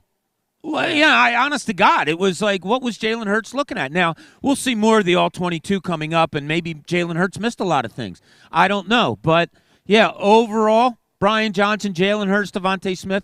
I'm sorry. To me, yes, they all deserve blame, but it all goes to Nick Sirianni. Pat, I think we got some people we got to swear in, right? We have 3 of them. We're going to start out. He's been waiting patiently. It's our buddy E-Rock. E-Rock, what's up, my friend? That was an absolutely unacceptable loss and a very uncharacteristic loss. Uncharacteristic turnovers by Jalen, uncharacteristic drops by Smitty, and uncharacteristically getting beat at the line of scrimmage, both on the offensive and defensive line. The Eagles have found a way to win over the last couple years. I've never sat in the stands or watched on TV and had a lack of confidence that they were going to get the job done at the end because they find ways to win. Yesterday, they found ways to lose. If you're going to be a Super Bowl team, you got to prove that you can beat anybody. Last night, you proved that you can lose to anybody. This is a wake-up call for this Eagles team. Isn't that good news, though, that you learned that lesson? Absolutely. And, John, They have been here before. They have been here before because they did the same thing against Washington. They turned it around. They weren't expecting to lose. They took a team lightly, and then they turned it around. So I've got confidence that they'll get right, but damn, that hurt. Good job, E-Rock. We appreciate it. Where are we going next? All right, let's go to Dante in the Northeast. What's up, Dante? Good morning, boys. Hands on the Bible, Dante. I need your full attention. You know what, John? I'm in such a bad mood right now that I'm taking my hand off the Bible because I got to rant real quick, okay? And this should not be a PSA. Brian Johnson, if you're listening, or if there's anybody close to you listening, get it together. Get it together, buddy, okay? The play design, terrible. I understand that you want to get Kenny Gainwell in the game, but, dude, your best running back wears number 0, okay? Get it together, bud. I'm not happy. I'm not even mad that we lost the game in period. I'm just kind of upset with the way we lost, the way the turnovers went. And Sean Desai bailed you out 3 out of 4 turnovers during that game. And you couldn't help that man out not one time, Ryan. Not one time. That man bailed you out 3 out of 4 times, with the last one being a walk-in touchdown so you can get the ball back. Okay, cool. Can't have it. You can't have it. I understand, and I also understand that Lane went out. Cool, I understand that's going to affect your offense. But I know common sense. Common sense is, what did you get Jack Driscoll some help with a chip from a tight end that we have in Dallas Goedert, who's arguably a top 5 tight end in the league? Isn't that common sense, guys? It is, and we didn't get enough of it yesterday, Dante. Great job. Great passion from both E-Rock and Dante. Yeah, and we have a guy. Look, this guy lacks passion. Oh, he does? I'm going to bring him on anyway. Okay, let's bring him on. It's Mike and Delray. Oh, this is good. Mikey, how are you? Unlike other people, I'm not going to blame, the field or the refs or the other team. I'm going to blame my team because they absolutely sucked yesterday. I'm sorry. You can't lose to a team like the Jets. It's unacceptable. It was Jalen Hurts' worst game. That was Nick Sirianni's worst game. This offensive line started to look old yesterday. I'm just, you know what? Listen, did I expect to go undefeated? Absolutely not. But to lose a game like that, like the Jets, because you weren't paying attention to that and you're looking in the next week, unacceptable. You guys suck. Go Phils. Wow. We didn't even get a go Birds. Wow. I tell you, Drops the mic, walks off stage. there's a little, I got to tell you this, though. There's a little anger in our jury today. But I do believe our jurors, we picked a good jury because nobody has been stupid over the top. Things are crashing. It's over. You know what I mean? I'm impressed by that because I expected some of that vitriol today, which is good. We're going to talk to Jeff Kerr coming up. Yep, no, he's on. CBS He's on right Sports. now. Oh, let's do it. Let's go to the let's Comcast go to Business Hotline. Every day in business is a big day, and Comcast Business gets you ready for what's next. But first, we have to give people a chance to win $1,000. Win $1,000 right now. 97.5 The Fanatic's Kelly Green Cash. It's your chance to win $1,000. Jeff Kerr's not eligible, I don't think. He is eligible.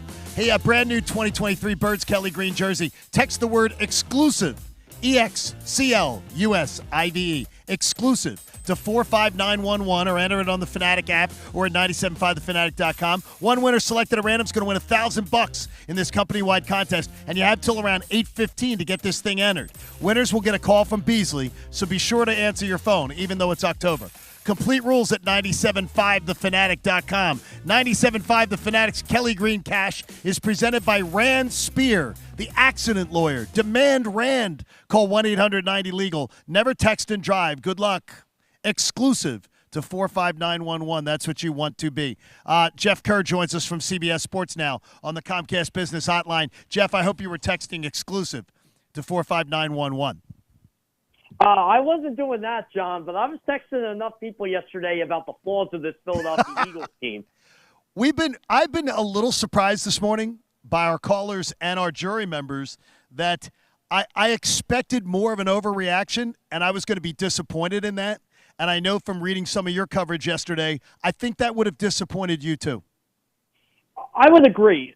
So I talked to a couple players in the locker room yesterday, and this wasn't, guys that are barely contributing. These are team leaders here.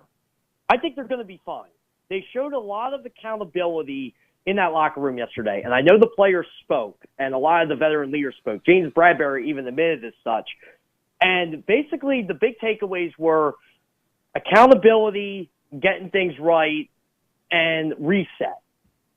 I think those are three very important qualities, and a lot of the veteran leaders took accountability for that. So I'm looking at it as I think they're going to be fine in the long run. I think there was a lot of overreaction from the fans on social media during the game, but I think when you look at everything and you look at the numbers and you look at how basically every team in the NFL struggled yesterday, all the good teams, you just got to look at it as, okay, Eagles are still one of the 5 best teams in the NFL. Jeff, does this some of the problems that they've had this season, and we've talked about it each week, that we weren't sure if they've been playing up to our expectations, up to their expectations. Does a loss like yesterday reinforce that, or is it kind of more of an anomaly in your mind? I think our expectations from a fan perspective and from the media were so unrealistic with this football team. I don't think they realized how healthy the Eagles were last year. Everybody's getting hurt on this team. Yesterday, they lost Bradley Roby. They lost Lane Johnson. Lane Johnson, by the way, is the one you couldn't afford to have. It's Lane Johnson, Jalen Hurts, guys like that. You can't afford to lose that. But overall, I still think this is a good football team. And I think this defense is honestly really good. I don't care if they played the Jets offense without Aaron Rodgers or not. They were able to stop Breece Hall most of that game. They were able to stop Garrett Wilson most of that game. The only touchdown the Jets scored, the Eagles let them score because they wanted to get the ball back.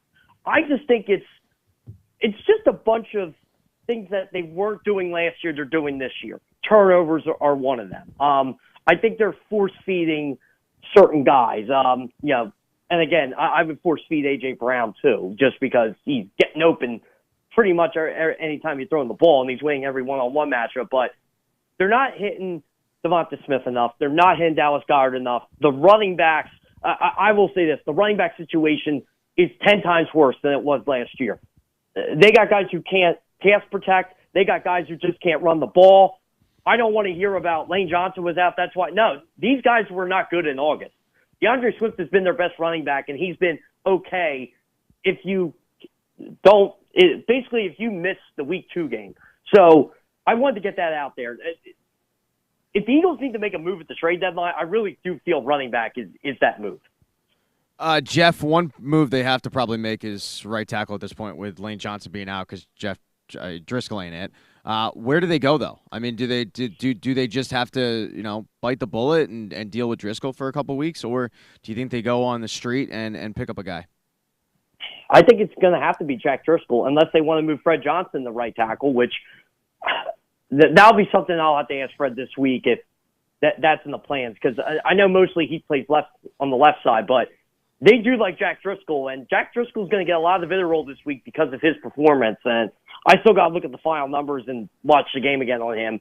But in fairness to Jack Driscoll, he doesn't have Cam Jurgens next to him. Cam Jurgens is out. It was Sua Opeta. And look, Sua Opeta's been fine, but obviously Lane Johnson's the key there. So I think they're going to roll with Driscoll. I think they're going to just kind of get everything fixed right now. I don't see them trading for a tackle, but again, trade deadline's, 3 weeks away now? I think there's a move coming for them. I'll reiterate this. I think they need to get a running back. They may need to get a safety because they have a Guy Gardner out there yesterday who never played an NFL snap. That's just how thin they are at the position. They need to get Sidney Brown back and healthy, whether they trust him or not. I don't think it matters at this point, but there's a couple positions they have to address because of injury, and I wouldn't be shocked if they went after a tackle, but I just don't see it. I think they trust their own guys in-house. Jeff Kerr from CBS Sports joins us recapping the autopsy of the Eagles' loss to the Jets. What have your ears to the ground told you about guys that were out yesterday and how quickly those guys could get back in the lineup in time for the Miami game this weekend?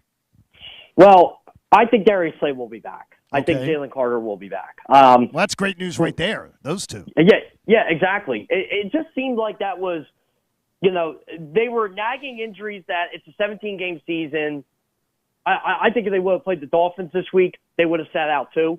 But it just doesn't seem like it was a major deal. Like Jalen Carter, I saw Friday, and a couple of the beat writers told me on, I believe it was Thursday, he had a limp. Friday, he definitely did not have a limp. I didn't see Slay Friday, but I was pretty much told that, look, it's just one of those, it's a week-to-week thing. It's not the Doug Pearson week-to-week thing, but he wasn't going this week, but he should be good to go next week. So I'm curious to see when practice hits if Darius Slay's limited or not. I think Sidney Brown might be good to go this week. Oh, that'd be great. Yeah. There's just a lot of injuries right now on this team. But now you got to worry about, okay, how's Reed Blankenship? How's Bradley Roby? It just seems like there's a new laundry list of injuries every week. And, I've been saying this with a lot of teams when I review every team in the league every week. The bye week couldn't have come at a better time. Eagles bye week's, three games Three from more now? games away, yes. Yeah. They're definitely going to use that come week 10. Jeff, as far as it goes with the play calling yesterday, design, all of that, Brian Johnson's coming under a lot of fire from fans. And me. And John pointed out, I didn't notice it on the TV yesterday, that Nick Sirianni was carrying a play sheet. What do you think is going on there? What do you think is the future of that offensive play calling for the Eagles? Well, I'm assuming the Eagles want to keep their franchise quarterback happy, so I don't think Brian Johnson's going anywhere. But I noticed that too. I think it was around the third quarter Nick Sirianni was carrying a sheet. And normally Nick's been game manager. Maybe Brian said to Nick, hey, you know what? I'm not doing a good enough job. Maybe you should try to see what's going on. What bothers me about their play calling right now is I just don't see enough separation. I'm seeing a reliance on the deep ball. Not a lot of creativity with this team, but again, it's hard to be creative when you got running backs who can't pass block. You basically got running backs who can't do anything. Like, I still don't know what Kenny Gainwell does for this football team. Boston Scott does nothing. I'm sorry. These are good. These are two players I like and respect, but they give you nothing. I don't know why Rashad Penny is inactive every single week. You can't tell me Rashad Penny is worse than those two. You can't. And DeAndre Swift, sans the Vikings game, sans the Bucs game, he's done nothing too. And he can't pass block. So I don't know how creative they want to be here. They were trying to force feed him in the pass game the last 2 weeks. I just don't think this offense knows what to do right now in terms of an actual direction. I think they didn't try to run the ball yesterday, but when they did run the ball, they couldn't do anything with it. Their running backs were abysmal yesterday, every single one that played. Before I let you go, though, I'm going to tell you, I'm going to throw down over DeAndre Swift. Are my eyes seeing something different than yours are? What are you seeing in DeAndre Swift? I've seen DeAndre Swift as being one of their most explosive weapons and honestly, versatile weapons. The pass blocking, I absolutely think you're right on almost the entire crew. But to me, he's a guy that he is such a threat that I think he should be benefiting your wide receivers better. So I put that on Brian Johnson not using him right. I would agree. So, look, I think DeAndre Swift is valued to this offense, but I think he's replaceable. I honestly do. As a ball carrier, I think he's replaceable. They need someone with DeAndre Swift, and they're not getting that. They're not getting it from Gainwell. They're not getting it from Scott, and that's why I thought they signed Penny. And Penny has been their most pure running back. Of the four, based on their careers, Rashad Penny has been the best pure runner. They don't use him. I don't know why. I'd give him a shot. I would absolutely want to give him a shot. So yeah, you got to free up DeAndre Swift more than what you're freeing him up as. I don't think he's a number one back in terms of, okay, we got to give this guy the ball 20 to 25 times a game. That's not his game. But 10 to 15, you're going to get the most out of DeAndre Swift. And when they're passing the ball and when he's got pass protect, that's when Jalen gets in trouble. And also, turnovers are a much bigger problem for this team than anything Brian Johnson calls. All right, Jeff, enjoy your week leading up to the Miami game, and we'll be looking forward to your coverage on CBS, and we appreciate it. CBS Sports, check it on out. Jeff, we appreciate your time this morning, buddy. Yeah, John, no problem. I'll be at Game 1 of the Phillies game tonight. So in the stands, cheering them on? Oh, absolutely. They haven't lost a playoff game I attended yet, and I've attended 3 of them. So what's the series? What's the series call? I'll go Phillies in 5. I have no idea who's going to pitch game 3 and 4 for the Diamondbacks. There you go. Take care. Thanks, Jeff. Pat, if that's the same question you were asking, Jeff joined us on the Comcast Business Hotline. That's the same question you asked. Who's pitching games 3 and 4? Yeah, I mean, I wanted the answer to it, but also I doubt many of our listeners were staying up late for D-backs after dark. No, it isn't. It really doesn't work that way, I don't think. I mean, there's probably some. Yeah, there's probably a few. But I doubt a lot of people are as familiar with the D-backs. I kind of look at this D-backs team a little bit like when the Eagles went up against the Cardinals in the 2009 NFC Championship game. And it was like the Cardinals at the time were thought of as a cute story with Kurt Warner, and he was, having a reclamation season. But a lot of Eagles fans overlooked them and thought, it's the Cardinals. Like, they've sucked for years, and, we'll dismantle them because we're not all that familiar with other than Larry Fitzgerald. And the Cardinals ended up putting a beat down on them. And this D-backs team is really good. I mean, I don't think it's going to be. I hope Jeff's right. I hope it's in 5. They're playing really good. Yeah, they're good. Well, so the Phillies, right? I mean, no, but I think the Phillies are a good team. The Diamondbacks, I think, are playing really good now. Okay. Oh, that's a difference. Yeah, that is a difference. I do. There I is, believe yeah, that. I think the you're right. Phillies are a good team and are playing good. I think the Diamondbacks are what they were during the regular season, but have hit a hot streak now. I would tell you that I believe they will get on a plane to Arizona and the series will be 1-1. I hope you're wrong. I hope I'm wrong, too, because if it's 2-0, like if it's 2-0, I feel complete confidence that the series is over. Bob says there's no way they can win the series, which I think is bold and beautiful. Well, I mean, looking at it, like, we'll sit there and go, yeah, games 3 and 4. Who are the Diamondbacks throwing out there? Taijuan Walker for us? I mean, what do we think? D-backs D-backs fans are probably saying the same thing about us. They're going, what, Taijuan Walker scare you? Are they going Christopher Sanchez? I'd rather have Christopher Sanchez start it. I would too. Okay. You and I are on the record with this. But we want that. We're sitting here mocking their rotation in 3 and 4. They're probably doing the same thing. Probably, yes. I just have a feeling this series is going to be a lot tougher than people expect it to be. 6 games. But I think next Monday we will be talking about a clinch. In fact, we'll talk to Jeff Francoeur coming up, who will be the color analyst on the series. He did a really good job. From TBS. He really did a good job. Yeah. And you never once said, oh, wow, he's a Braves broadcaster. No. During that series. No, because he knows his professionalism. He played for the Phillies, too. So. Yeah. I mean, he really did. Best pitcher that year. Jeff will join us at 8:50. We'll talk to him. He'll be the NLCS analyst on TBS. John Tortorella joins us at the bottom of the hour. Pat's going to ask for a tryout. No, I'm not. I think you are. I am definitely not doing that. Yeah, but more, we'll hear from more of our jurors. And again, the question we asked earlier, is there one person to blame? Is there one incident to blame? Is there something that really is still sticking with you after yesterday's loss? 610-632-0975. John Kincade Show here on 97.5 The Fanatic. I love the American Association for Cancer Research, and I hope every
for flexible spending options on a new heating and cooling system. Jeff Kerr's mentions are going to get blown up today, Bobby, because there were people just like, wait a minute, DeAndre Swift. You know, like I don't see what he's seeing. And I honestly would put more into a lot of other positions before I'd worry about that. As far as the running back, I believe Boston Scott is just I don't believe Boston Scott's a guy you can rely on, but he's a nice curveball. Yeah, nice exactly, and that's what Kenny Gainwell's supposed to be. I think we talked about this before, relying on him a little bit too much. I don't know exactly. Look, yesterday, texting with friends during the game, once Lane Johnson went out, it was going to directly affect DeAndre Swift. Absolutely, because they didn't trust him staying in and blocking. But you trust him as a runner. Why didn't you have him in there running? Well, that's Brian Johnson. I mean, the guy's averaging 5.3 yards a carry this year. I don't know what Jeff was talking about that you don't see something. I think they should have used him more. If he's talking about pass blocking, okay, then run the damn ball. He's one of your most explosive offensive players. I would say this is that, like for me, if you're talking about issues with the Eagles, I'm putting DeAndre Swift way down the list. Yeah, I don't even get to him. So, I mean, but that's it. 610-632-0975. Pat, we have some of our jurors checking in. We don't have jurors. Oh, we don't. But we have regular. We just have people. Callers. Yeah, we have people just in the audience. Okay, so I asked the question. Is there one person to blame? Is there one move to blame? Is there one decision to blame for that Eagles loss yesterday? What do we got? All right, so Seth in South Philly is telling us to just calm down. All right, Seth, what's going on today, buddy? Hey, guys. As you know, every Monday I'm going to be calling and telling everybody to calm down. We just need to calm down. Yeah, okay? but now this falls a little differently today because all those things you kept saying calm down about yesterday showed up and bit him in the backside. Well, here's the thing. And I got to put some blame on us as fans. And we've been making some crazy predictions about blowout games. That's not going to happen this year, I don't think, in the way that we think. Or we can't predict these blowout games and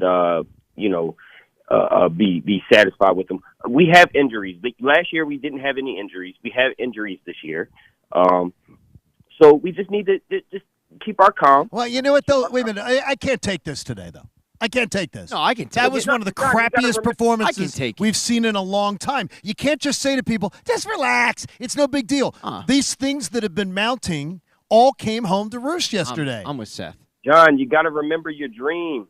The Eagles won, remember? Oh, no. I get you. Look, I said, I'm not overreacting on Jalen Hurts going forward. I'm not making any judgments. But this team has been a sloppy, sometimes lethargic football team for 6 weeks now.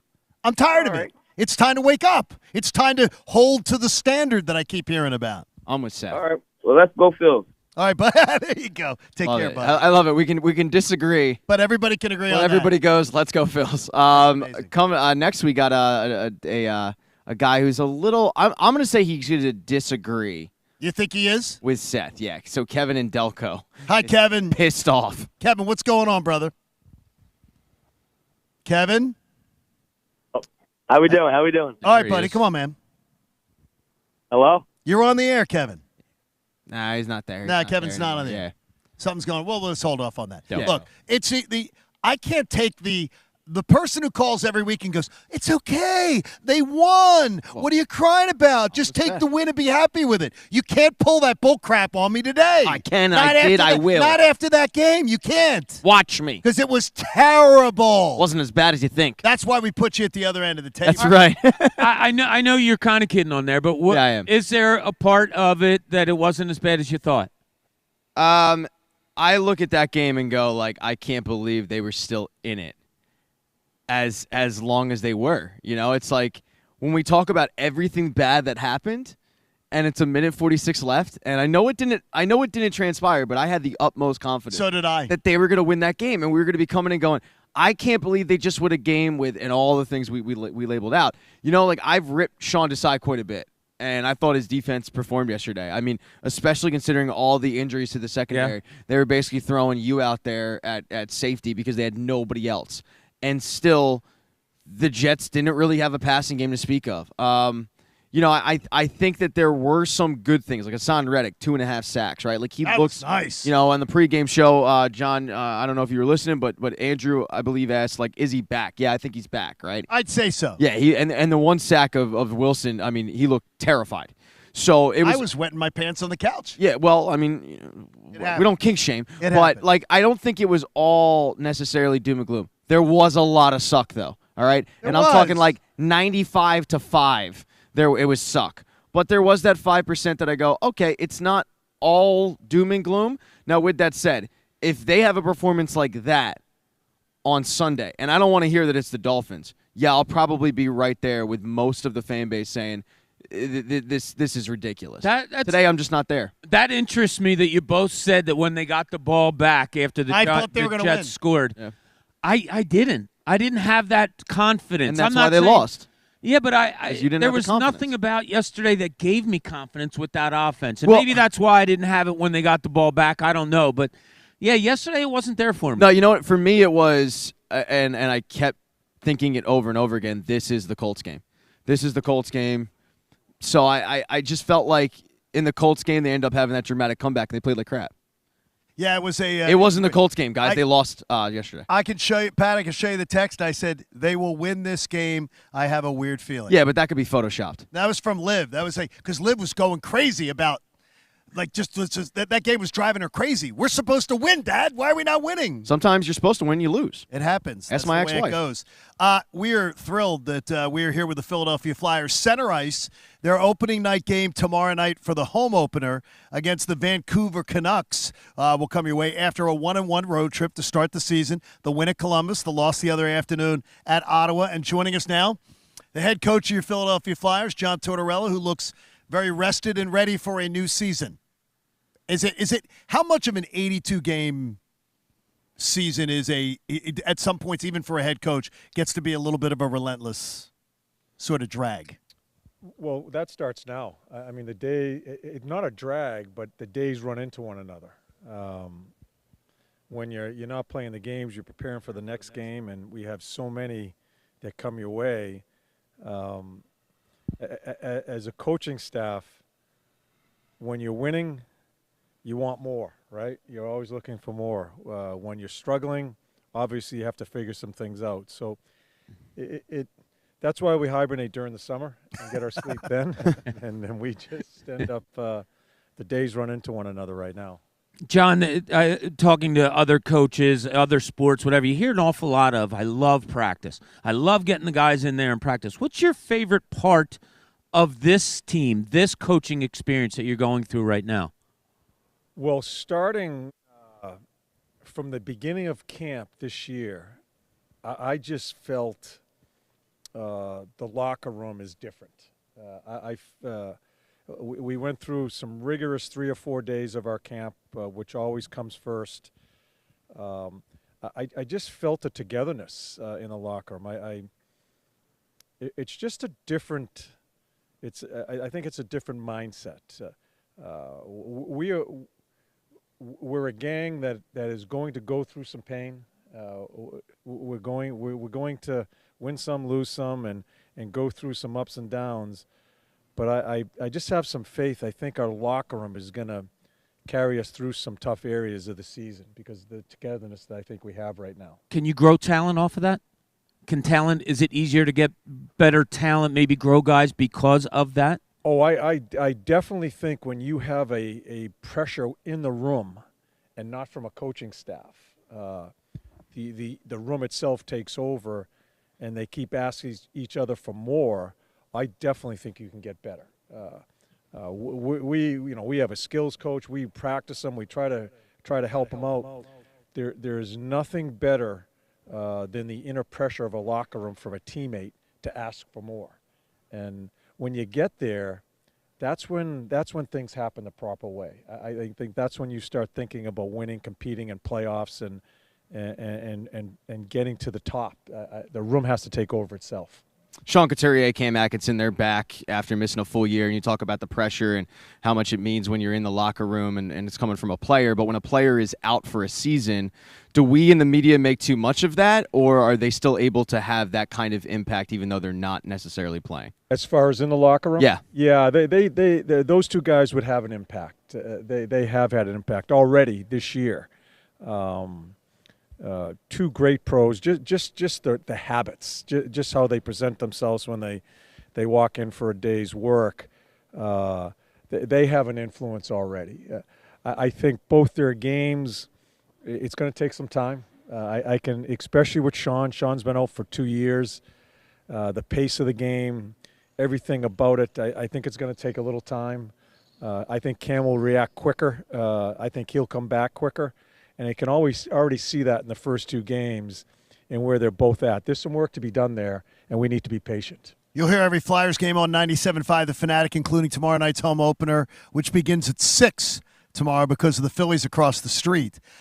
When you look at other teams that you've coached and other challenges that you've faced, what is the difference about this challenge compared to others, and what have you learned from previous challenges that you can then imply on this team? Well, I've been involved in quite a few, sure, of rebuilds. Columbus was absolutely one. Columbus was one. I think it was just a build. Yeah, and Tampa was one too. When my first job in Tampa, and we ended up finding a way to win a Stanley Cup. That was a process of building. So, I think I made some terrible mistakes, and I think we did some good things as coaching staffs through those rebuilds. So you pick and choose, as far as how you go about it. The biggest thing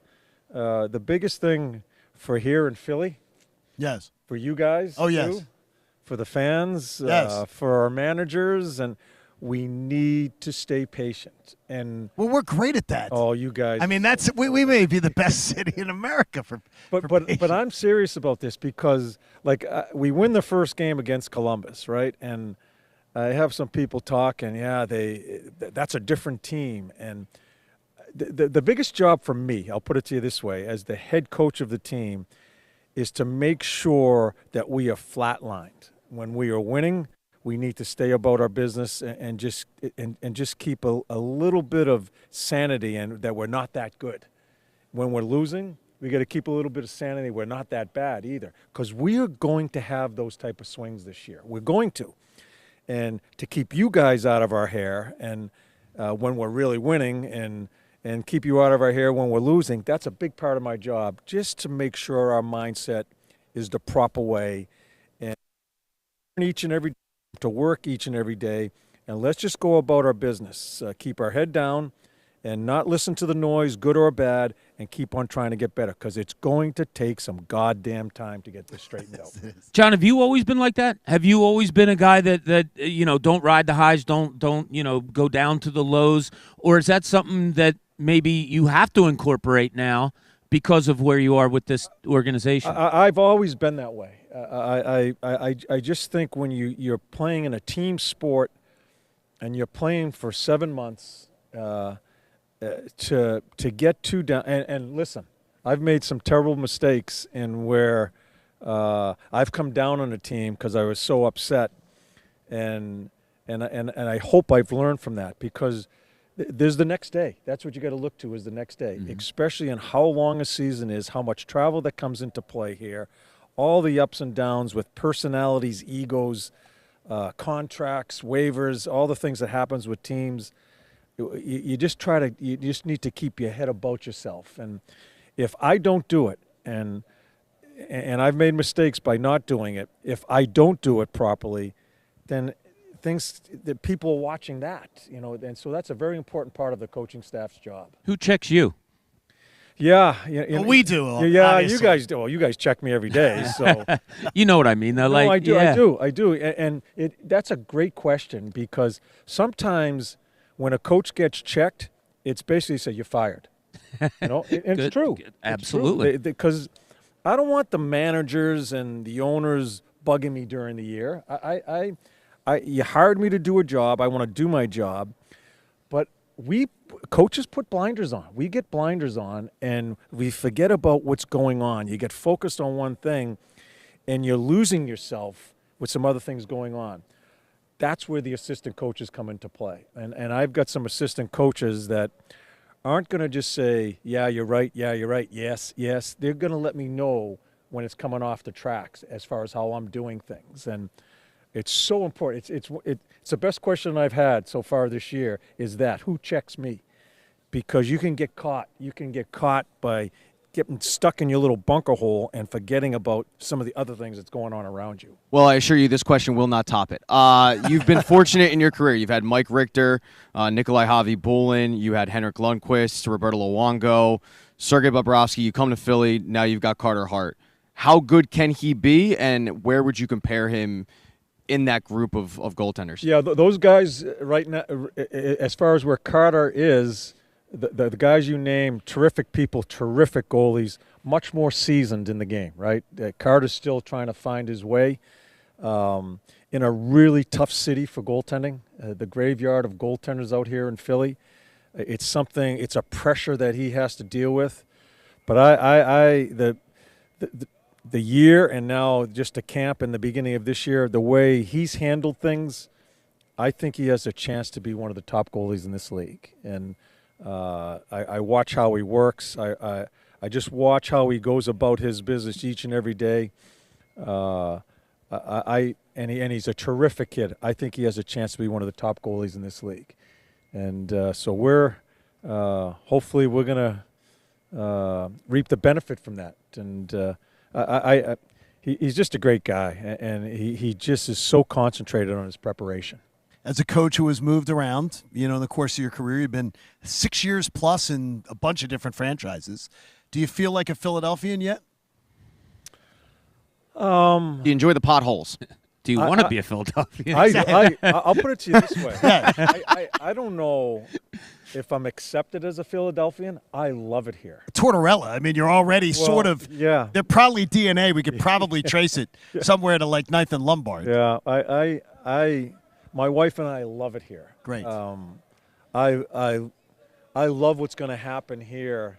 I think it's going to hurt our crowd tomorrow night. Yeah, I think the NLCS might hurt you a little bit. Yeah, that's rude of them. But I'll tell you a story. I walked into the building last year during the World Series, and I just got out of my car. I think we had a game, and someone hit a home run over there. I could feel the parking lot shaking here. That's awesome. And it's just such a great sports complex. So to answer your question, I love being here. I hope the people accept me and my family. Sure. It's a great place to coach, and the pressure and the whole sports atmosphere. Love being involved in it. I'm going to let you give away a 4-pack to opening night tomorrow night. And how do 4-pack of tickets. All you just got to tell me a number between like 1 and 10. I don't want Derek to go crazy answering phones. Number between 1 and 10. That caller will win. Just a number? Yeah, just a number. 7. 7. I love that number. It's a new era of orange in Philadelphia. Flyers returning to Wells Fargo Center tomorrow night, opening night against the Canucks. All fans will get an opening night T-shirt presented by Fanta that John Tortorella paid for. Get tickets at PhiladelphiaFlyers.com. Coach, we appreciate it, and we will also check you throughout the course of the year because I know you like that kind of stuff. Yeah, that's part of it. I'm sure he really cares about our opinion. He doesn't give a flip. Not at all. I'm not listening to you guys. Exactly. Awesome. Nobody does. He never lives. There you go. Thanks, Coach. We appreciate it. All right, Jeff Francoeur, the NLCS analyst for TBS, will join us coming your way next. John Kincade Show here on 97.5 The Fanatic. I want you to know about Window Nation's great deal. Fall is the best time of the year. You can get 2 windows free for every 2 that you buy.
Hockey 97.5 The Fanatic, Philadelphia.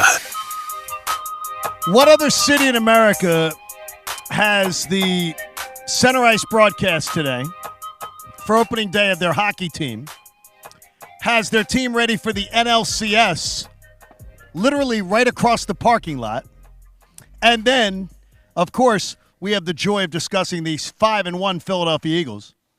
And I jinxed it a little bit yesterday because I thought 6-0 Eagles, I was thinking it's going to happen. I mean, it would be right there in the books. But it's been a great morning this morning. We're out here with the Flyers at the new Wells Fargo Center. Saw some of the new food and beverage offerings, like the 24-karat gold cheesesteak, which is, I don't even understand, but Mike Vito may lose a finger eating that thing. I'll tell you what, I've never seen so many hounds come over and just scarf up cheesesteaks as quick as it happened there. We're getting thumbs up from Chuck D'Amico. Good. Jeff Francoeur will be joining us. Pat, tell me when he's up. Will do. Will be joining us on the Comcast Business Hotline. Looking forward to talking to him. He will once again be the analyst in the NLCS for TBS in the broadcast. I think Jeff did a great job, and I told him afterwards, we talked Friday on my drive home, I think he did a great job there was nobody could have ever walked out of there going, well, he was rooting for the Braves. He was trying to be because he's a Braves broadcaster. And people always do that in the postseason, Bob. Complain about broadcasters. Oh, they're rooting for one team. Like Mark Sanchez. I'll tell you right now, Mark Sanchez was giddy anytime the Jet. I mean, I'm usually not that guy, but I thought Mark Sanchez was absolutely brutal. See, I just thought he was terrible. No, I thought it was. I thought it was a terrible broadcast. Like an example of it would have been the review they had, which I thought was like on A.J. Brown. Yeah, and I thought it was a catch, and he's like giddy with, I don't think it's a catch. I don't think it's a catch. But Jeff's ready, and he's a good broadcaster. He is. Jeff never. I mean, he remembers his time here in Philadelphia. He would love to get over here to a Flyers game and enjoy some of this stuff. He can. Or go to an Eagles game. He joins us now on the Comcast Business Hotline. Every day in business is a big day. Jeff Francoeur will be your analyst again during the NLCS. And, Jeff, I gave you the compliment the other day. I think Philadelphia said he did a fair job because, with Philly and the Braves, there's a lot of vitriol. How do you dial up the energy for Philly's Diamondbacks? Because it really doesn't – there's no history. Oh, rivalry renewed, Johnny. I mean, so come on. Hey, guys. Well, first of all, I needed a Devontae Smith touchdown yesterday. Oh, no. You and me both. Killed me. Oh, my gosh. That's all right. You know what I tell people? It's just like with the Niners. Everybody's freaking out right now. I'm like, you're allowed to have a bad game. This is the NFL. It happens to everybody every year. This town's very, very calm and very rational about those Eagles losses. Exactly. So I think everybody's feeling a little better this morning, though, because of the fact that we've got NLCS Game 1 tonight, and it should be a tremendous pitching matchup. Well, it really should. And I was talking to JT the other day, and one thing he did mention was that we can't have a letdown. Look, obviously that crowd's going to be fired up again tonight, but at the same time, he said, look, we wanted to obviously take down the Braves, best record in baseball, in the division, because, guys, the other way, the Diamondbacks are coming in. I was here at the workout show. Those guys are fired up, man. I mean, they are reared up, and a lot of people don't know about Zach Gallen. I know if you're a baseball person, you pay attention enough, but he's got great stuff, and I know that the Phillies hitters have a lot of respect for what he's able to do. And look, another thing that we kind of talked about big picture going into the series was, look, the Phillies did a great job of playing kind of the underdog role against the Braves. Well, that underdog role is gone. I mean, you're the favorite now to win the World Series. And so that whole underdog thing now is shifted over to the Diamondbacks. But it'll be a great. I think it's going to be a lot better series than people think, to be honest with you. I don't know how many games it goes, this and that, but I think it'll be very competitive. Jeff, before the series against the Braves started, there was a lot of this Phillies team is built for the playoffs. I want to ask you kind of a twofold question here. I don't really know what that means, and I haven't gotten great explanations, but what is your definition of that? And is Arizona made for the playoffs?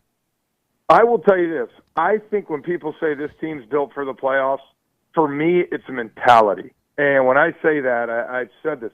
Watch the way Bryce Harper plays, and is infectious to the other guys. All of a sudden, you have Marsh going first to third, second to third. You have Stott raising his level of play. And, I think when you look at it, and look, Dombrowski and Samfeld did a great job of building a really, really good bullpen. I'm sorry, I don't care who you are. In a playoff game, if you don't have a good bullpen, you're not going to win. Now, last night we saw some of the Rangers game. They won 2-0 because they were able to use their high leverage 2 or 3 guys out of the bullpen. Even though Chapman almost gave up a game-tying home run, it was close. The Phillies have that opportunity. Especially in these first 2 games, when you have Wheeler and Nola, you figure, hey, give me, 6 1/3, 7 innings, and then you get to use the guys you want down there. Alvarado, the way he's throwing. He's the best bullpen arm left in this playoff, and maybe coming into the playoff. He's the one guy, you talk to Rob Thompson, he trusts fully with everything he has, and he should. Jeff, what is an area where the Diamondbacks are simply better than the Phillies at? I can tell you, before the postseason, I would have said, kind of base running, man. They're athletic, but the Phillies have taken advantage in this thing too. I would say the one place they might not be better, but they have all of a sudden in the last month and a half become close to equal. Those last 4 guys in the bullpen for the Diamondbacks have been outstanding. I was talking to Paul Sewald actually for a little bit yesterday, and I'm still baffled at how in the world the Mariners in the middle of the pennant race traded him. I mean, unbelievable. And him and Ginkel, so they have a good bullpen. Again now, I think what's going to be interesting is they haven't really played in an atmosphere like this. When they went to Dodger Stadium, they jumped out so big in Game 1, the Dodgers fans were pretty much done. And so, look, even if the Diamondbacks come out and put 2 in the first, it's not like the Phillies fans are all of a sudden going to sit down. Right, exactly. I think it's interesting a lot. Evan Longoria, who I've known forever, came up to me and he said, was this place as crazy it looked on TV? And I told him, I said, wait till 7 tomorrow night when it's already packed an hour before the game. I said, it'll grab your attention. But I think the thing that's cool is, look, a lot of people don't know about the Diamondbacks. A lot of people don't know. Corbin Carroll is unbelievable. I mean, he's as good as advertised. So it's one of those deals that I think the Phillies players respect the Diamondbacks. They know Zach Gallen, trust me. They know Corbin Carroll, Christian Walker, these guys. But I think, the rest of the whole East Coast and this kind of area, they don't know a lot about them. So I think, they're going to, as we said in our meeting, we're going to have to kind of introduce some of our fans on TV tonight to the Diamondbacks. Jeff, would you rather play a team like, as far as in a playoff series, would you rather play the team that is completely unproven with just nothing to, no baggage, no real pressure on them? I mean, if the Diamondbacks go to the World Series, it'll be nuts and nobody expected it. Or would you rather be the team with the high expectations that's the defending, National League champions that has all that pressure on their shoulders? I think I would always rather be the hunted. I would. I'd rather be, where the Phillies are at, and they have a superb ball team. The Diamondbacks know that. Everybody knows it. I can tell you this, though. I think from a game planning standpoint, I guarantee you this series has been a lot harder for Rob Thompson, for Kevin Long. You have to start digging in to figure out what makes the Diamondbacks so good, what makes them be able to get to this area. And I think, it was actually pretty cool. Paul Sewald, who I'm telling you, I got to talk to him for about 15 minutes yesterday, and he said something interesting. He said, we got a lot of young players, obviously. A lot of guys have not been in this situation. And I'm so glad that we got to go play the Brewers first in that wild card, because he's like, I don't know if our guys would have been ready for the first playoff game to be in Philadelphia. And he said, but being able to win those 2 games, going to L.A. sweeping, he said, I think it's given them some confidence. He's like, I know this place is going to be crazy, but he said at least they have something to fall back on, build on, because, look, we know the Dodgers were not – look, they Walker Buehler was out, everything that happened with Julio Urias, like it just fell apart towards the end. But they still looked the Dodgers in the eyes for 3 games and punched them in the mouth every single game. So like I said, look, trust me, the Phillies players know and they respect it. I think the big thing is going to be, how is it? I know that Zach Gallen, I told you, John, the other day on the phone when we were talking, he's from 20 minutes from here, and he's like, I just hope all my friends at least wear Diamondbacks jersey when I pitch. He's Christian like, Walker, same thing. Especially if they got tickets from him. Yeah, he's like, that would be a real just, problem. Just pull for me when I'm on the mound. If you want to go back when I come out, that's fine. And that's when I told him. I said, up here, you never know, buddy. Jeff, this might be a deep answer that you give here, or it could be a pretty simple one. It's but Frank Gore. It's not going to be that deep. If I ask you, in order for Arizona to win this series, they must, and you got to finish that. What is it? They must win 3 out of 4 games pitched by Zach Gallen or Merrill Kelly. Okay. That sounds logical. I think so. The games that they're really going to have to dig in, guys, is going to be 3 and 4 to me out in Arizona, because we've seen Ranger Suarez have the ability. Game 4, whether they go Taijuan Walker, Sanchez again, I still think you have the depth of the bullpen for the Phillies. So I think for them, they're going to have to rely on those 2 studs. In games 1 and 2, and if there's a 5 and 6, they got to win 3 out of 4 of those, and then find a way to win another. Jeff, we had this debate earlier in the show. These 2 push carts, they don't want Rhys Hoskins on the NLCS roster. I do. Where do you stand on if Rhys can go, if they should add him or not? And if they do add him, where do you think he plays? That's exactly the reason I don't know that I would want him, because of what you just said. At 2, Brute. See, there's 3 push carts now, Pat. It hurts. If it was easy as you slide him in a spot and you take a guy away, you can't move. You can't move Harper. You can't play the outfield.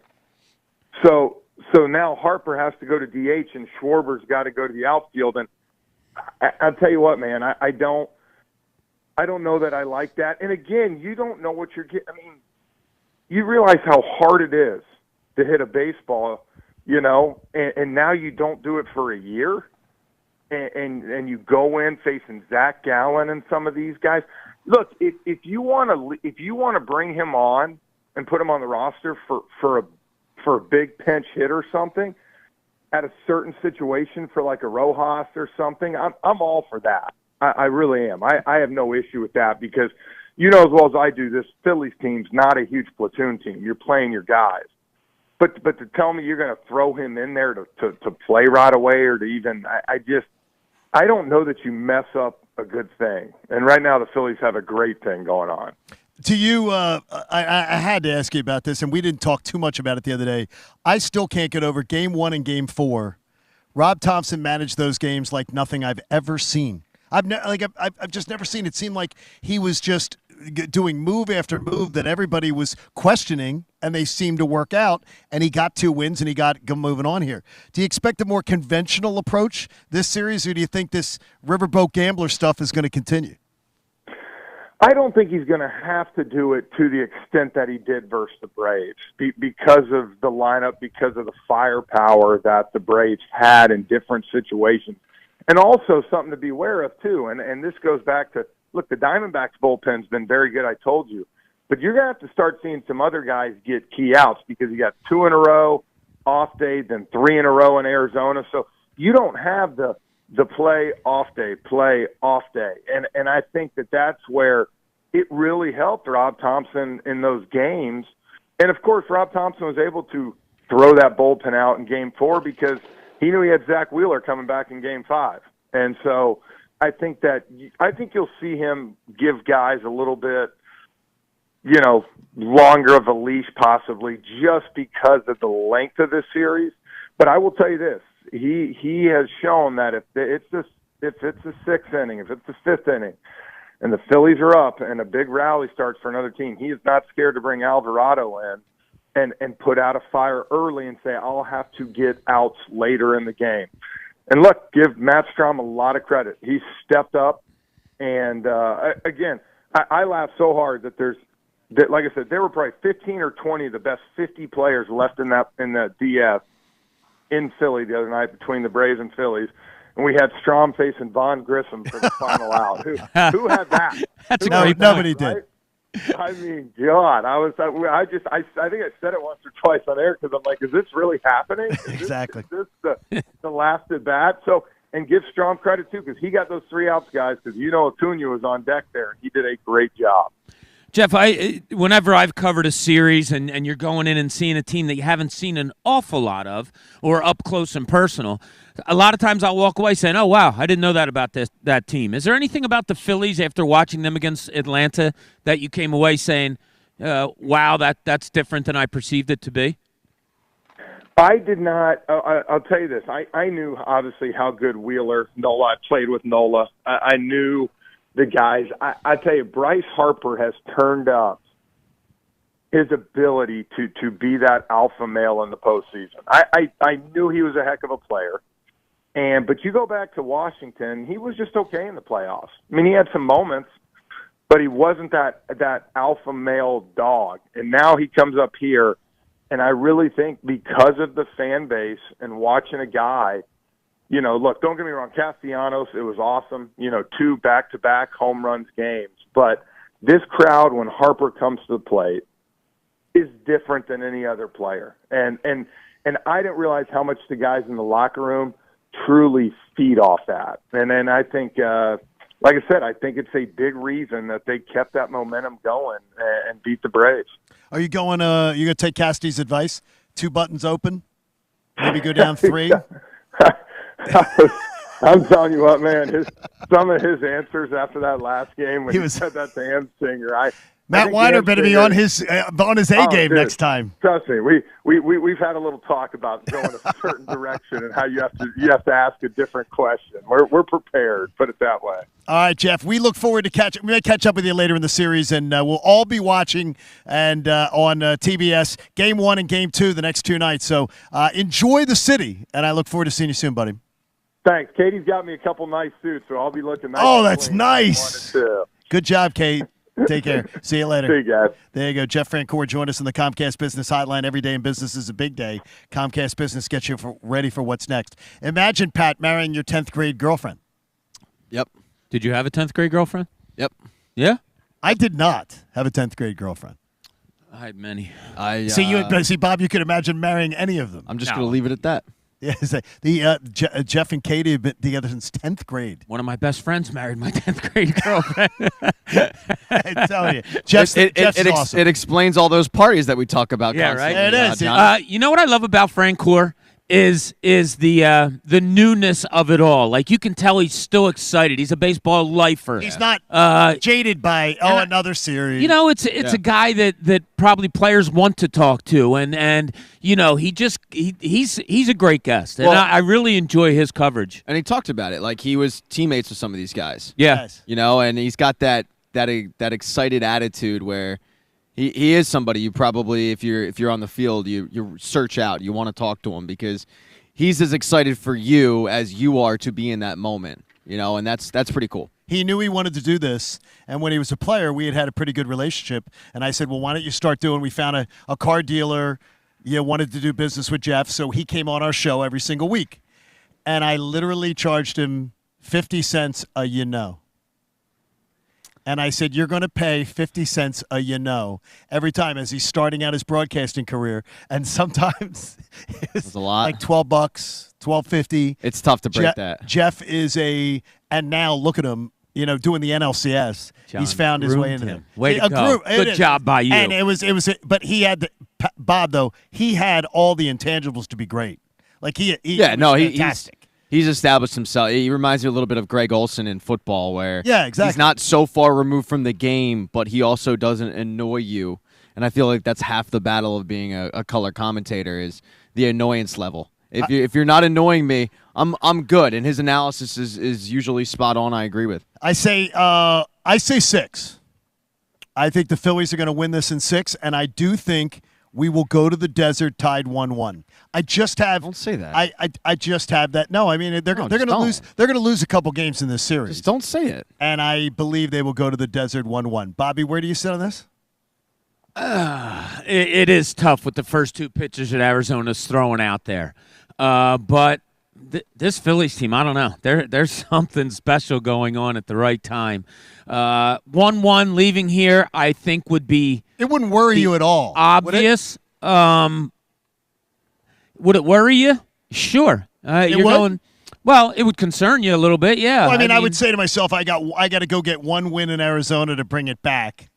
You know, I wouldn't be sweating too much. Now, if they go lose Game 3, then I'd be like, yeah, I don't want to give a young team confidence that they can win in a place like this. Good point. So, no, I like what Jeff said, that one of the players said, going to Philly first probably wouldn't have been good for us.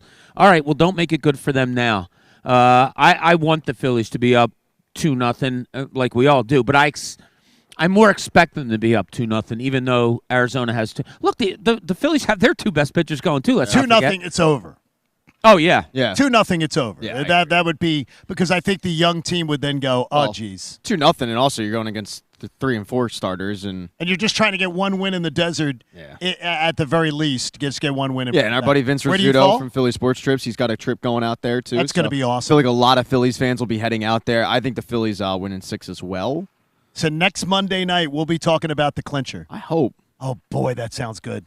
What is the we got a couple jurors on the line. We do. We have 3 of them. Chime in on the Eagles outcome. So where are we going, Pat? Yeah, so John's been waiting patiently. We'll go to John first. Hi, John. You are hand on the Bible. We need your testimony, buddy. Good morning. Good morning. Good morning. So it was a mess from start to finish yesterday. Bob said it earlier, you can pick 50 different things and it would all be the reason why they lost. The pass protection was bad. The game plan was bad. The coaching design was bad. Jalen Hurts was horrible. If you have a team that's without their top 3 corners, you should easily put up 300 yards and at least 3 touchdowns. And they just didn't do it. Yeah, I mean, that should have been a much bigger game yesterday. It really should have been. Where are we going, number 2? Let's go to Brian Weiler. Brian, what's going on, brother? New York. Hey, happy NLCS Monday, boys. Thank you, buddy. Typically, my job as a juror has been pretty easy. It's been nothing but wins, but today we got to be critical, and I'm starting with the coaching staff because I think they've taken Jalen's aggressiveness away, and he's having to think more than just play like he did last year. Probably long run, that's going to benefit him because he's not taking the hits that he did last year, but to make him drop back and pass 45 times, but also tell him that they don't want him to take hits, that really makes him very one-dimensional. And I just thought that was the key to the game yesterday, that they threw 45 times. Just terrible game plan. Strategy was terrible yesterday. Why do you think he's thinking more this year? That's what you said, right? He's thinking more this year instead of just playing? Yeah, Brian. Oh, I'm sorry. Yeah, I mean, all right, what do you guys think about it? I didn't know you dropped him. I apologize. I think there's a new offensive coordinator who doesn't have a feel for him. And I'm shocked because I thought that was what it was supposed to be. That's why you hired the inexperienced guy, because he had such great – the two of them could finish each other's sentences, and they knew exactly what they were thinking. They don't look like that at all. I think we're realizing how good Shane Steichen was at his job. We have one more. Where are we going? Brian in East Falls is going to join us. Brian. Good morning, fellas. Hey, I just want to say, Nick Castellanos by far is my favorite player since we signed him on the Phillies, and I love excellent. the whole Pedro Serrano thing when he's doing the bases. It's awesome. But about the Eagles, man, I blame it on Brian Johnson. He's like a 16-year-old female who just got their license to a 2023 Range Rover. Offense is not in sync, and that's what I think we missed the most with Shane Steichen. He knew which plays to call, which buttons to press at the right time, and Brian Johnson, he just looks lost, confused, and just in another world. I'm not happy with him. I feel, thank you, buddy. I feel like there's been a little bit of piling on Brian Johnson, and I started it this morning at 6:00. But I don't feel in any way. Feel bad? No, at 9:13, I feel like I'm being reinforced by the vast majority of people feel the same way. He's over his skis. And remember, it was 7 games for Nick Sirianni till he gave up play calling. We're 6 now. Yeah. It's funny. People are like, look, if if A.J. Brown doesn't stop running on that ball, if Devontae Smith doesn't have those 2 drops, if you don't have a fumble here, an interception there, are we talking about Brian Johnson? Okay, I hear you on that. And maybe the Eagles score 30 points and they win a 30-9 game and you're not. But those things did happen, and how did you adjust to them? Not very well if you're Brian Johnson. You just didn't. And egregious is the word that came to my mind yesterday when I'm thinking that Jalen Hurts dropped back 50 times. There's a couple scrambles in there that doesn't show up in the 45 passing attempts. To drop back 50 times. That was a stupid gameplay. It was stupid. It just, it doesn't bode well for me, no. All right, guys, people can win a pair of tickets to join you and Pat and Andrew at the tailgate this Sunday before the Birds battle Miami. Top shelf liquor, all you can eat food and drink. E-Rock is the DJ. Hollis Thomas is your Birds ambassador. And Philly Sports Trips is your host. Yes, sir. So go to phillysportstrips.com and grab your spot. But we got a pair of tickets that, Bob, you get to give away. You and Pat get to give away. Nice. Who are we giving it away to? We'll give it away to caller number. This is how many runs the Phillies are going to score tonight. 5, Pat says. 5? I just went with the amount of wins that the Eagles have, but sure, 5. All right, 5's fine. 215-263-0975. 215-263-0975. Scott Lawton and Travis Konechny come on by and join us coming up. But I want to ask you, too, are people being too soft or too hard on Jalen Hurts this morning? If you have a thought on that, 610-632-0975. We are center ice with the Flyers. You'll catch every Flyers game right here on 97.5, The Fanatic. The championship series starts tonight right across the parking lot. You got Red October in full bloom against Arizona, and I want you to get the BetParx app out because it's going to be an epic battle to see if the Phils can once again make themselves National League champions. Plus, you can play all your favorite casino games, too. I've been sitting in a ton of doctors' offices. Too much to mention. And by the way, doctors, if you have an 11 o'clock appointment, could we at least get in by 11:15? That's a side note. But it gives me time to use my BetParx app and play a little $1 blackjack. I am ahead $17 in $1 blackjack, so just eat it, BetParx. I'm taking it right from you. It's fun. You play a little blackjack. You can bet on sports. You can check out all the fantastic stuff. It's absolute. They have new stuff dropping all the time on the BetParx app, just like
10.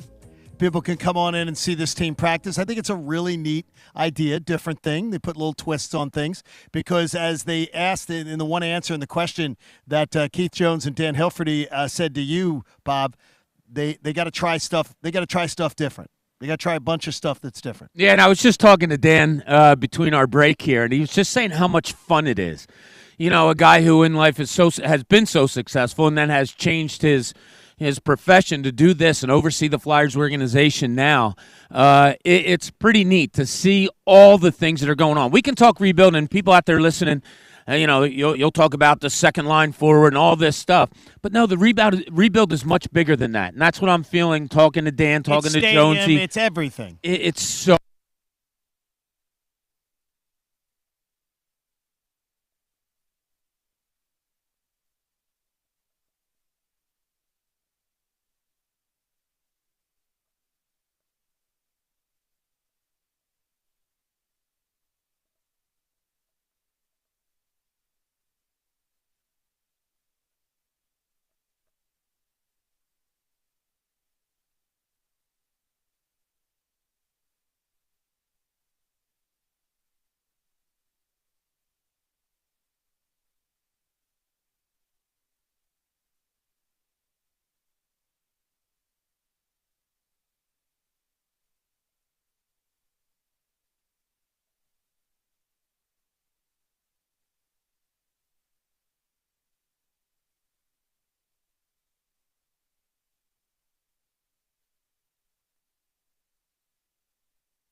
But it's Bryce Harper's birthday. Is there any doubt to you that Bryce Harper may step up and do something really sort of odd on his birthday? Like come on out and like just have one of those nights where he steps up and just terrorizes the Diamondbacks in the first game of this series? It wouldn't surprise me at all, not because it's his birthday, just because he's become that. Jeff Francoeur put it perfectly. I thought it was a terrific answer when I said, you're around the team for a few days that you haven't been around a whole lot. What did you take from it? And he said that Bryce Harper is just that alpha dog.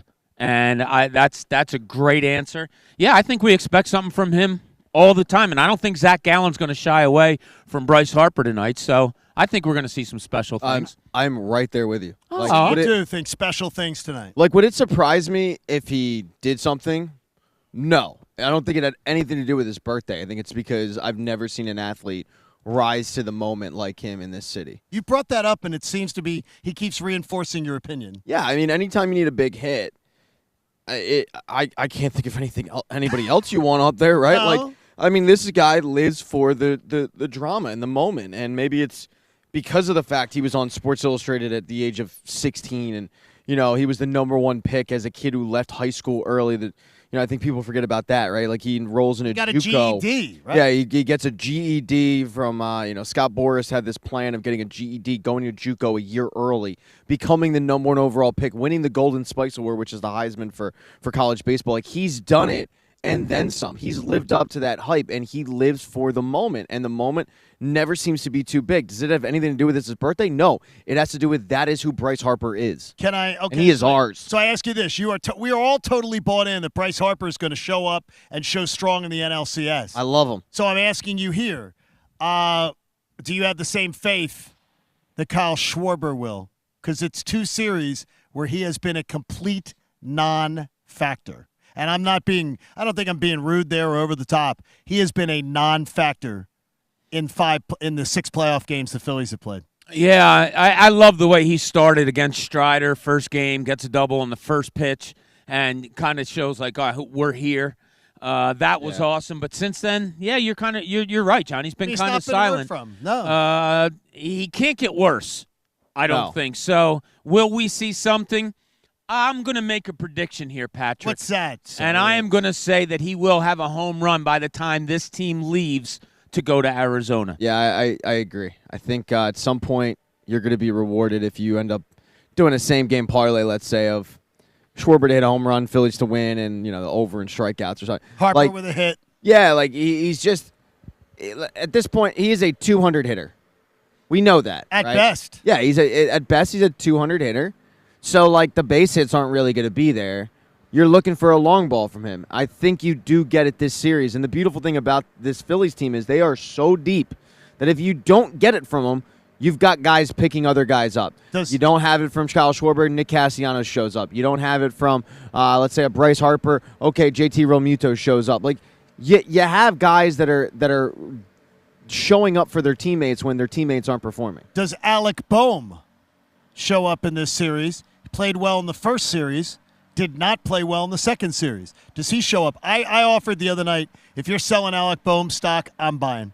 I agree, but it's no time to, be friendly manager here. I'm sorry. Nick Castellanos has to move up in the order, and you got to move Boehm back. I disagree. Really? I would move him out of the cleanup hole, and I think maybe move somebody else in there, move Castellanos up a little bit. I don't know if he'll do it, and it's at a time where why would you change anything now? But and if you are not changing your leadoff hitter, then why are you changing that? I'm not changing anything. Because that's much worse. I'm situation. not. To me, changing it at this point is Brian Snitker changing his lineup when he faced the Phillies in Game 1. Like, I'm not doing it because it's not broke at this point.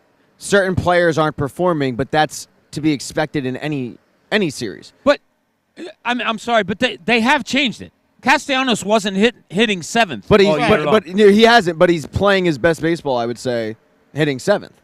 He's been on a tear. Let's put it that way. Yeah, so why would you move him out of that? Because I want him hitting where. I mean, to me, this is like if Lane Johnson's out, it's throwing Mailata to right tackle. Because you've got Andre Dillard. It's like, you run the risk of screwing up two players. You run the risk of Alec Boehm not performing in the 7 hole and then Castellanos not performing in the 5 hole. I don't want to do that. Okay. I understand that logic. I understand that thinking. I have nothing. I wonder if Rob Thompson will do it because he does some things that we don't often predict. Could this be one of them? Maybe. But you also to your point, as opposed to mine, Alec Boehm's a younger player. Do you want to demote him, for lack of a better term? So maybe you're right on that one too. It's really hard. It's hard because it's hard to decipher what's best to do. Like I've advocated for getting Schwarber out of the leadoff spot all season long. I'm not changing in the playoffs at this point though. Sure. Because as I said, it's not broke right now. So I wouldn't fix it. Certain players are, but that, once again, is to kind of be expected in any series. You're going to have some guys not show up. Sure. And in last series, it was Alec Boehm and it was Kyle Schwarber. In this series, it probably will be somebody else, and maybe those guys do show up. So 9 a.m. hours brought to you by the Bagster. It's a dumpster in a bag. You can get yours today at Home Depot and Lowe's. And for details, go to Bagster.com. And I want to remind you, too, it's a football Monday in the Fanatic. And you know that. We've been all over it this morning. Presented by Pierce Phelps, Bryant Heating and Air Conditioning Contractors. Visit NoPayBryant.com for flexible spending options on a new heating and cooling system. So, from everything we've heard this morning, and I'm listening to our jurors, and I always try to listen to the jurors and figure out what they're saying, it seems like the jurors are annoyed, and Brian Johnson seems to be the number one target. But I'm glad because everybody else seemed very much under control. Let's put it that way. There wasn't anything too wild being tossed around earlier today. I thought our jurors were keeping it rational. Let's put it that way. Yeah, I believe so. And it's easy to be more rational when you realize there's a lot of blame to be laid. Yes. It's not all on one person. There's much to go around. Maybe it was that game. Maybe that's it. Maybe that was an anomaly. We'll see how it plays out. All right, the Flyers have their opener tomorrow night. It'll be at 6 o'clock because of there's a little NLCS game going on across the street. But Scott Lawton and Travis Konechny already know that. And they join us now live on set here at the beautiful Wells Fargo Center. Boys, it's when you work in radio and you get up at 4 in the morning, you eat like breadsticks with marinara on them beforehand. Yeah, you guys want a quesadilla? Is that sort of like part of your training routine to look as good as you guys do? Is that what you do? Yeah, I had one this morning actually. So we got to get you turned up a little bit. Get that mic turned up a little bit. It's so much fun to get ready for a new season. You guys start out 1-1 on the road, and it's good to see. It's almost like you guys got some free agent additions just from the fact of getting guys back healthy on this team, getting ready for what should be a great season. Yeah, exactly. I think the guys that we've brought in have made a huge impact for us already, and it's an exciting time for the young guys to come in, get an opportunity here, and show what they can do. So it's an exciting time to be a Philly sports fan for sure, and we're a part of that. So we're just trying to become part of that energy and ride it out. Travis, can you guys feed off of that? I mean, I know a few of you were over at the game the other night or whatever, and in the cheap seats. Yeah. No. It looked sort of cheap. We're in the Hall of Fame club. Oh, that was yeah. Well, to him, it's the cheap seats because he's bougie. He as sits hell. in the dugout, I guess. We but wanted, just in case of any rain, we wanted to be shelter. Yeah, but do you get some energy off of that? Is it something you can carry over a little bit, or is it just an experience you want to take in? No, I mean, a bit of both. Starters, experience you want to take in is something that we all, Lottie and I and Sandy, we got tickets for the playoffs because we wanted to ride it out as long as they're playing. So, we're just soaking in the energy. But the same thing, like you get into the locker room and you want to feel that same energy when you step out onto the ice, and I couldn't imagine having that atmosphere what the Eagles have and that playoff vibe in this rink. It's just, we've definitely seen it. And that's what we're striving to get back to. Scott, you were a guy who signed an extension here for 5 years. There was a video last year where somebody I think it was Spit and Chicklets, played a prank on you and told you got traded, and you did not handle it all that well. You were shocked. But the team's going through, the organization admitted a rebuild. What is it about this organization that made you want to commit to it, and what is it about the city that resonates with you? Yeah, I think being here for so long, I think you feel pretty loyal to this fan base. I know TK, Sandy, Coots, guys like this, Joel Farabee that have been here for a long time. We're trying to build something. Obviously, the last couple of years haven't gone the way we wanted them to, but I want to be here for the young guys and try and grow something here and be a part of something special. So I feel like I've grown up here. This is pretty much my home now, living here, and I just want to be a part of it and help these guys out and see what happens. I mean, everyone's got their predictions on us and where they want to slot us in, but it's up to us in the room to decide where we go from here. I'm looking at both of your hoodies, Scott Lawton and Travis Konechny joining us here live on set as we get ready for opening night of the Flyers tomorrow night. A new era of orange. What does that mean to each of you? Yeah, well, first of all, you got me because this is a brand new hoodie, so I didn't even know what it You didn't even know it was on. I just pulled I out saw of you the look locker. down like you'd gotten marinara on it. I just pulled out of the locker. I was Yeah, like, it's what's nice. No, I mean, it's exactly what it says. It's we've seen in the past, the teams that have been built here and what to be a Flyer was built on, and and now it's just new personnel in the room, and you're just looking to find that that new road and that new path to get on and find our new journey. And I mean, it's a culture you're looking for in the room, and I think we've kind of got that going right now, and it's just like the shirt says, it's a new era, and we're just trying to find that mojo, and once we all get on the same page, I think it's going to be really exciting. I'm always interested when a coach, a GM that we talked to earlier today keeps bringing the word up, patience. How does that resonate with you guys? I imagine you don't want to be patient. Like, you want to win now. You understand it. But when you hear patience coming from them, does it aggravate you a little bit? How do you feel when you hear that word? Yeah, it's tough. I think it's tough as a player. Every game you go into, you're looking to win, and I think here especially the fan base and the people we brought in with Jonesy and Danny B, bringing that culture back like TK talked about, but we're not getting any younger, especially some of our guys, and you want to be a part of a winning team. You want to win, and you want to get there, but there's steps to take in that process, and we're in the, I guess, second part of that with Torts coming in last year and building that culture within the group, and we'll continue to grow and see what happens. But like I said before, it's up to us in the room to kind of not change it, but I guess speed up the process a little bit of what we want to do, and it's going to be up to us. For both of you, what's been the biggest change in management from the previous regime to this regime, and is it just too soon to actually see a change? I mean, each management group kind of has their own style, right? And I think I mean, Lottie too. We could probably both say we've had good experiences with everybody that's kind of been looking over the team over the last. I've been here for 8 years now, and it's just a different style. Everyone's been great to me, but yeah, with Danny B and Jonesy, I think, I just feel I worked with Danny a little bit before. And I think a lot of the guys in the locker room did. So you right away have that feeling where you're comfortable with him, and you have that trust in him that he's doing the things for the right reasons. He's trying to help you and the team, and then Jonesy too. Like everyone, we've all been around Jonesy for a long time. So when you're talking to him in the locker room, it just seems like you're just shooting the breeze with one of your buddies, and all he cares about is the team and what's best for everybody. So I mean, it's just a great feeling, to be honest with you, when we're in the locker room and. You're excited to be at the rink every day, and they're down in the locker room excited to be with us.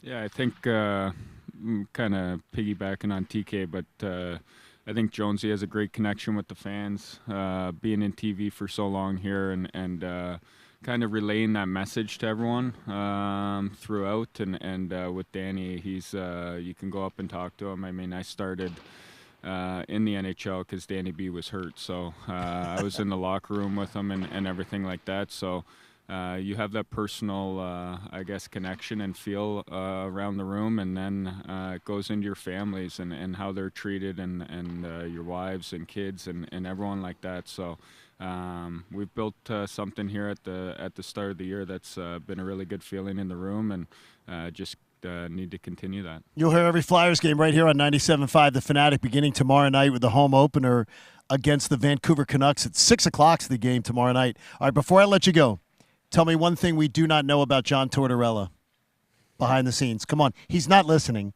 He's already left. He tried intimidating us earlier. We stared him right down. No, I didn't. We stared him right down. I'm a bitch. So Nope. Tell us something we don't know about Coach Tortorella. I would say the media, I guess, perception of him is a little bit different than what it is in the room. I think everyone thinks he's so hard-nosed and all that, but he holds you accountable, but he's definitely fair.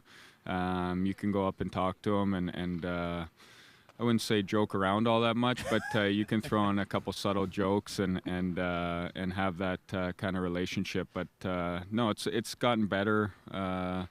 Just the understanding of each other throughout the last year, and that's what I would say. I think the media perception of him is a little different than what we feel. Same answer? Yeah, I would say this. I probably joke around more than I should with him. Yeah, I'm always riding the edge on that one, but no, not you. No, we don't see that on the ice at all. No, but no, I agree with what Lot said. There's been times where guys have their kids around the rink, and he's making sure that he's going to stop and ask and talk to you about your wife and your families, and I think that's important. And it's definitely something that we all appreciate. We appreciate you guys stopping on by as we get ready for the home opener tomorrow night. Have a Phillies prediction for us? I'm not asking you for a season prediction for you guys. Phillies prediction for the series? Dub. You having number games or no? Anything? TK goes with me. He says Phillies in 5. I'll go 4-1 tonight, though. Oh, let's go 4-1 tonight. Like Get that. on it. Hey, Scott Lawton, Hey, Travis we've got- Konechny, we wish you great health and success this year. We appreciate you stopping on by this morning. Thank you, guys. Thanks, guys. And next time, read your shooty before you I put it got you. on. Yeah. It's great. That's great. Scott Lawton, Travis Konechny joining us here. Imagine that. Walking in the morning. Imagine And a brand new locker room they got, too, that they just saw this morning. Imagine if Chuck D'Amico in the morning, we walk in. Yeah, they got Xbox. We walk in and Chuck D'Amico has like new gear just laid out in front of us every day. Just put it on. Yeah. Imagine that. We're lucky if the computer works and lets us sign in. Are you kidding me? Come on. All right. That was Pat Egan. That was Pat Egan, Yeah. ladies and gentlemen. He won't stare down John Tortorella. Not at all. But he will stare down our own management. Well, we're all thinking it. Maybe that's not the smartest strategy, but who Nah, knows? probably not. It could. Hey, I had a good run, right? No, I had a good run. Here's one thing, though, is I had a decent run. the last thing I expected to say as we start to wind down the show today is that Pat Egan, I thought you were the most, you were Annoying? not what I expected today. Annoying as I expected you to be coming in here spitting fire, angry, pissed off. Oh, it sucked yesterday. The Eagles are now. Look at this. It's terrible. You were very rational today, and I was very, very impressed because you made me be more rational. I wonder how much of my calm-headedness, if you will, having to do with what's going to happen at 8 o'clock. You mean the NLCS changes your Like, opinion I on the do. Eagles? I think the distraction of knowing, hey, I got playoff baseball tonight. Oh, that's Like, I think there's a decent amount of fans that are with me on this that are like, yeah, okay, Eagles lost. World's not over, though. 5-1 football team. Yeah. 5-1 football team, still tied for the best record in football. And your team's in the NLCS. Like, life's pretty good. So I think that's part of it. If this were to happen, like last year, let's say, the day where the Phillies lose a World Series game, the Union lose the MLS Cup. Well, that would never happen. Then, yeah, right. Then I'm probably coming a little pissed off. But I think a large part of it was I'm still a little bit in baseball mode. And I think that distraction is good for me with a loss like that. Bobby, you've seen it for years, and as a guy who had to write about it and had to, put it into words, losses, wins, and everything, this city, I think, wears wins and losses on their sleeve as much as any I've ever seen. And it does. Maybe it does give people a little more rational idea about the Eagles because they feel good about the Phillies. I would think so. I think that's fair because what do? You look towards the next day and you say, what are my thoughts going forward? Is it the vitriol that I have after this loss, or is there more that I want to grab? They're all kind of wiped away the next day because you're looking forward to a Phillies game. So, yeah, I do think rationality probably is something that there is more of in this city today simply because of what Pat said. 8 o'clock tonight. The lights come on. Are you kidding me? Yeah, I mean, it's going to be so much fun. You have an awesome distraction tonight from what happened last night. You have, we're talking week 6 in the NFL compared to the NLCS. Like, that's a pretty damn good distraction from, oh, hey, I watched my football team turn the ball over 4 times and lose to Zach Wilson. If the Phillies are out of it right now, I probably am sitting there pissed off because it's the only game in town, right? I mean, the Flyers aren't playing too early, right? and it's we got too early. preseason basketball, yeah, and it's too early. So that Phillies distraction is something I think the city needs right now after a loss like that. I will not, and again, I think the shocking thing to me is 22 and now what is he 22-2 now? Yeah, over his last 24. 24. Yeah. And people like, oh, look at Jalen Hurts. Oh, Jalen Hurts. I refuse to buy into any of that. In fact, I find it suspicious that the Eagles line is 2.5 going into the Miami game this weekend. They're favored by 2.5. I was early line. Yeah, I was a little surprised at that. Yes, simply because of Lane Johnson not being able to play. That's big. This team is far different when Lane Johnson isn't on that line. And if it is a high ankle sprain, as has been speculated, that's a 3 to 4 week injury. They say, and that offensive lineman, I thought. Did somebody report that? Oh, no, it was multiple people who were in the press corps said they're hearing high ankle sprain. Oh, okay, yeah. It's a 3 to 4 week injury, and if it's 3 to 4 weeks, you're missing Miami, you're missing at the Commanders game, and then you're missing Dallas at home. I got to tell you, that is a stretch. That's a stretch to try to make it through without a guy like him. Yeah, and if Brian Johnson is going to get the fans back on his side, you're going to have to do something different without Lane Johnson. It's going to be noticeable. It can't be, run of the mill. Okay, plug and play. You don't plug and play with a Lane Johnson type. No, you're going to have to change the way you go about things, maybe even semi-drastically. No, and think about too. You laid those 3 teams out. Washington's front 4 is stacked with first-round picks. Right? Yes. Lane Johnson hasn't given up a sack since 2020. Lane Johnson primarily will go up against Micah Parsons and shut him down. Yes. Now they're going up against Jack Driscoll. It's not as simple as, hey, the Eagles are playing good teams. It's also, hey, who is Lane Johnson usually shutting down in that moment? And usually it's some of the best players in football. So that's where my anxiety is probably going to be riddled with those games. Well, the one thing I saw yesterday is, and I watched a lot of it because I always love to look at the team you're playing next. I saw a lot of that Carolina game versus Miami. The Carolina Panthers, for the most part, at least three quarters of the game, moved the ball up and down the field with a rookie quarterback and an 0-6 record. Up and down the field. They were completing passes, a lot of pass completions that were just, I was surprised at. So, and they were up 14-0 at the end of the first quarter. So it's not like Miami is like, you can't beat this team. They're just amazing. No, you can, because their defense is not very good. The Eagles can beat any team. I mean, in spite of what happened yesterday, that's just a fact. The Eagles can beat anybody and should beat just about everybody in the NFL. But this injury thing is the unknown that didn't happen last year. And when it does come about and does come into play, you see what can happen. And yesterday is what can happen. Can happen. Now tonight, we wrap it towards, and we'll have plenty more on the Eagles all week long. Bob will have a Speak for Yourself with Nick Sirianni and the coordinators later on in the week to get you ready for the Miami Dolphins. But obviously this week, you got the Phillies in the National League Championship Series, and this city is quite electric for it. And tonight, do the Phillies have the pitching edge? Yes, because believe it's a home. they do, too. It's a home game and experience. Yeah. Zach Gallen is 28 years old, but he's never pitched in a game like tonight. No, never like tonight. No, and I think if you're Zach Gallen, you might, and this might benefit the Phillies. We talked about it a little earlier. You might be going in this game going, look, I'm from the area. I grew up a Phillies fan. I know what, playoff baseball in the Citizens Bank Park is all about. Like, I'm good. I got it.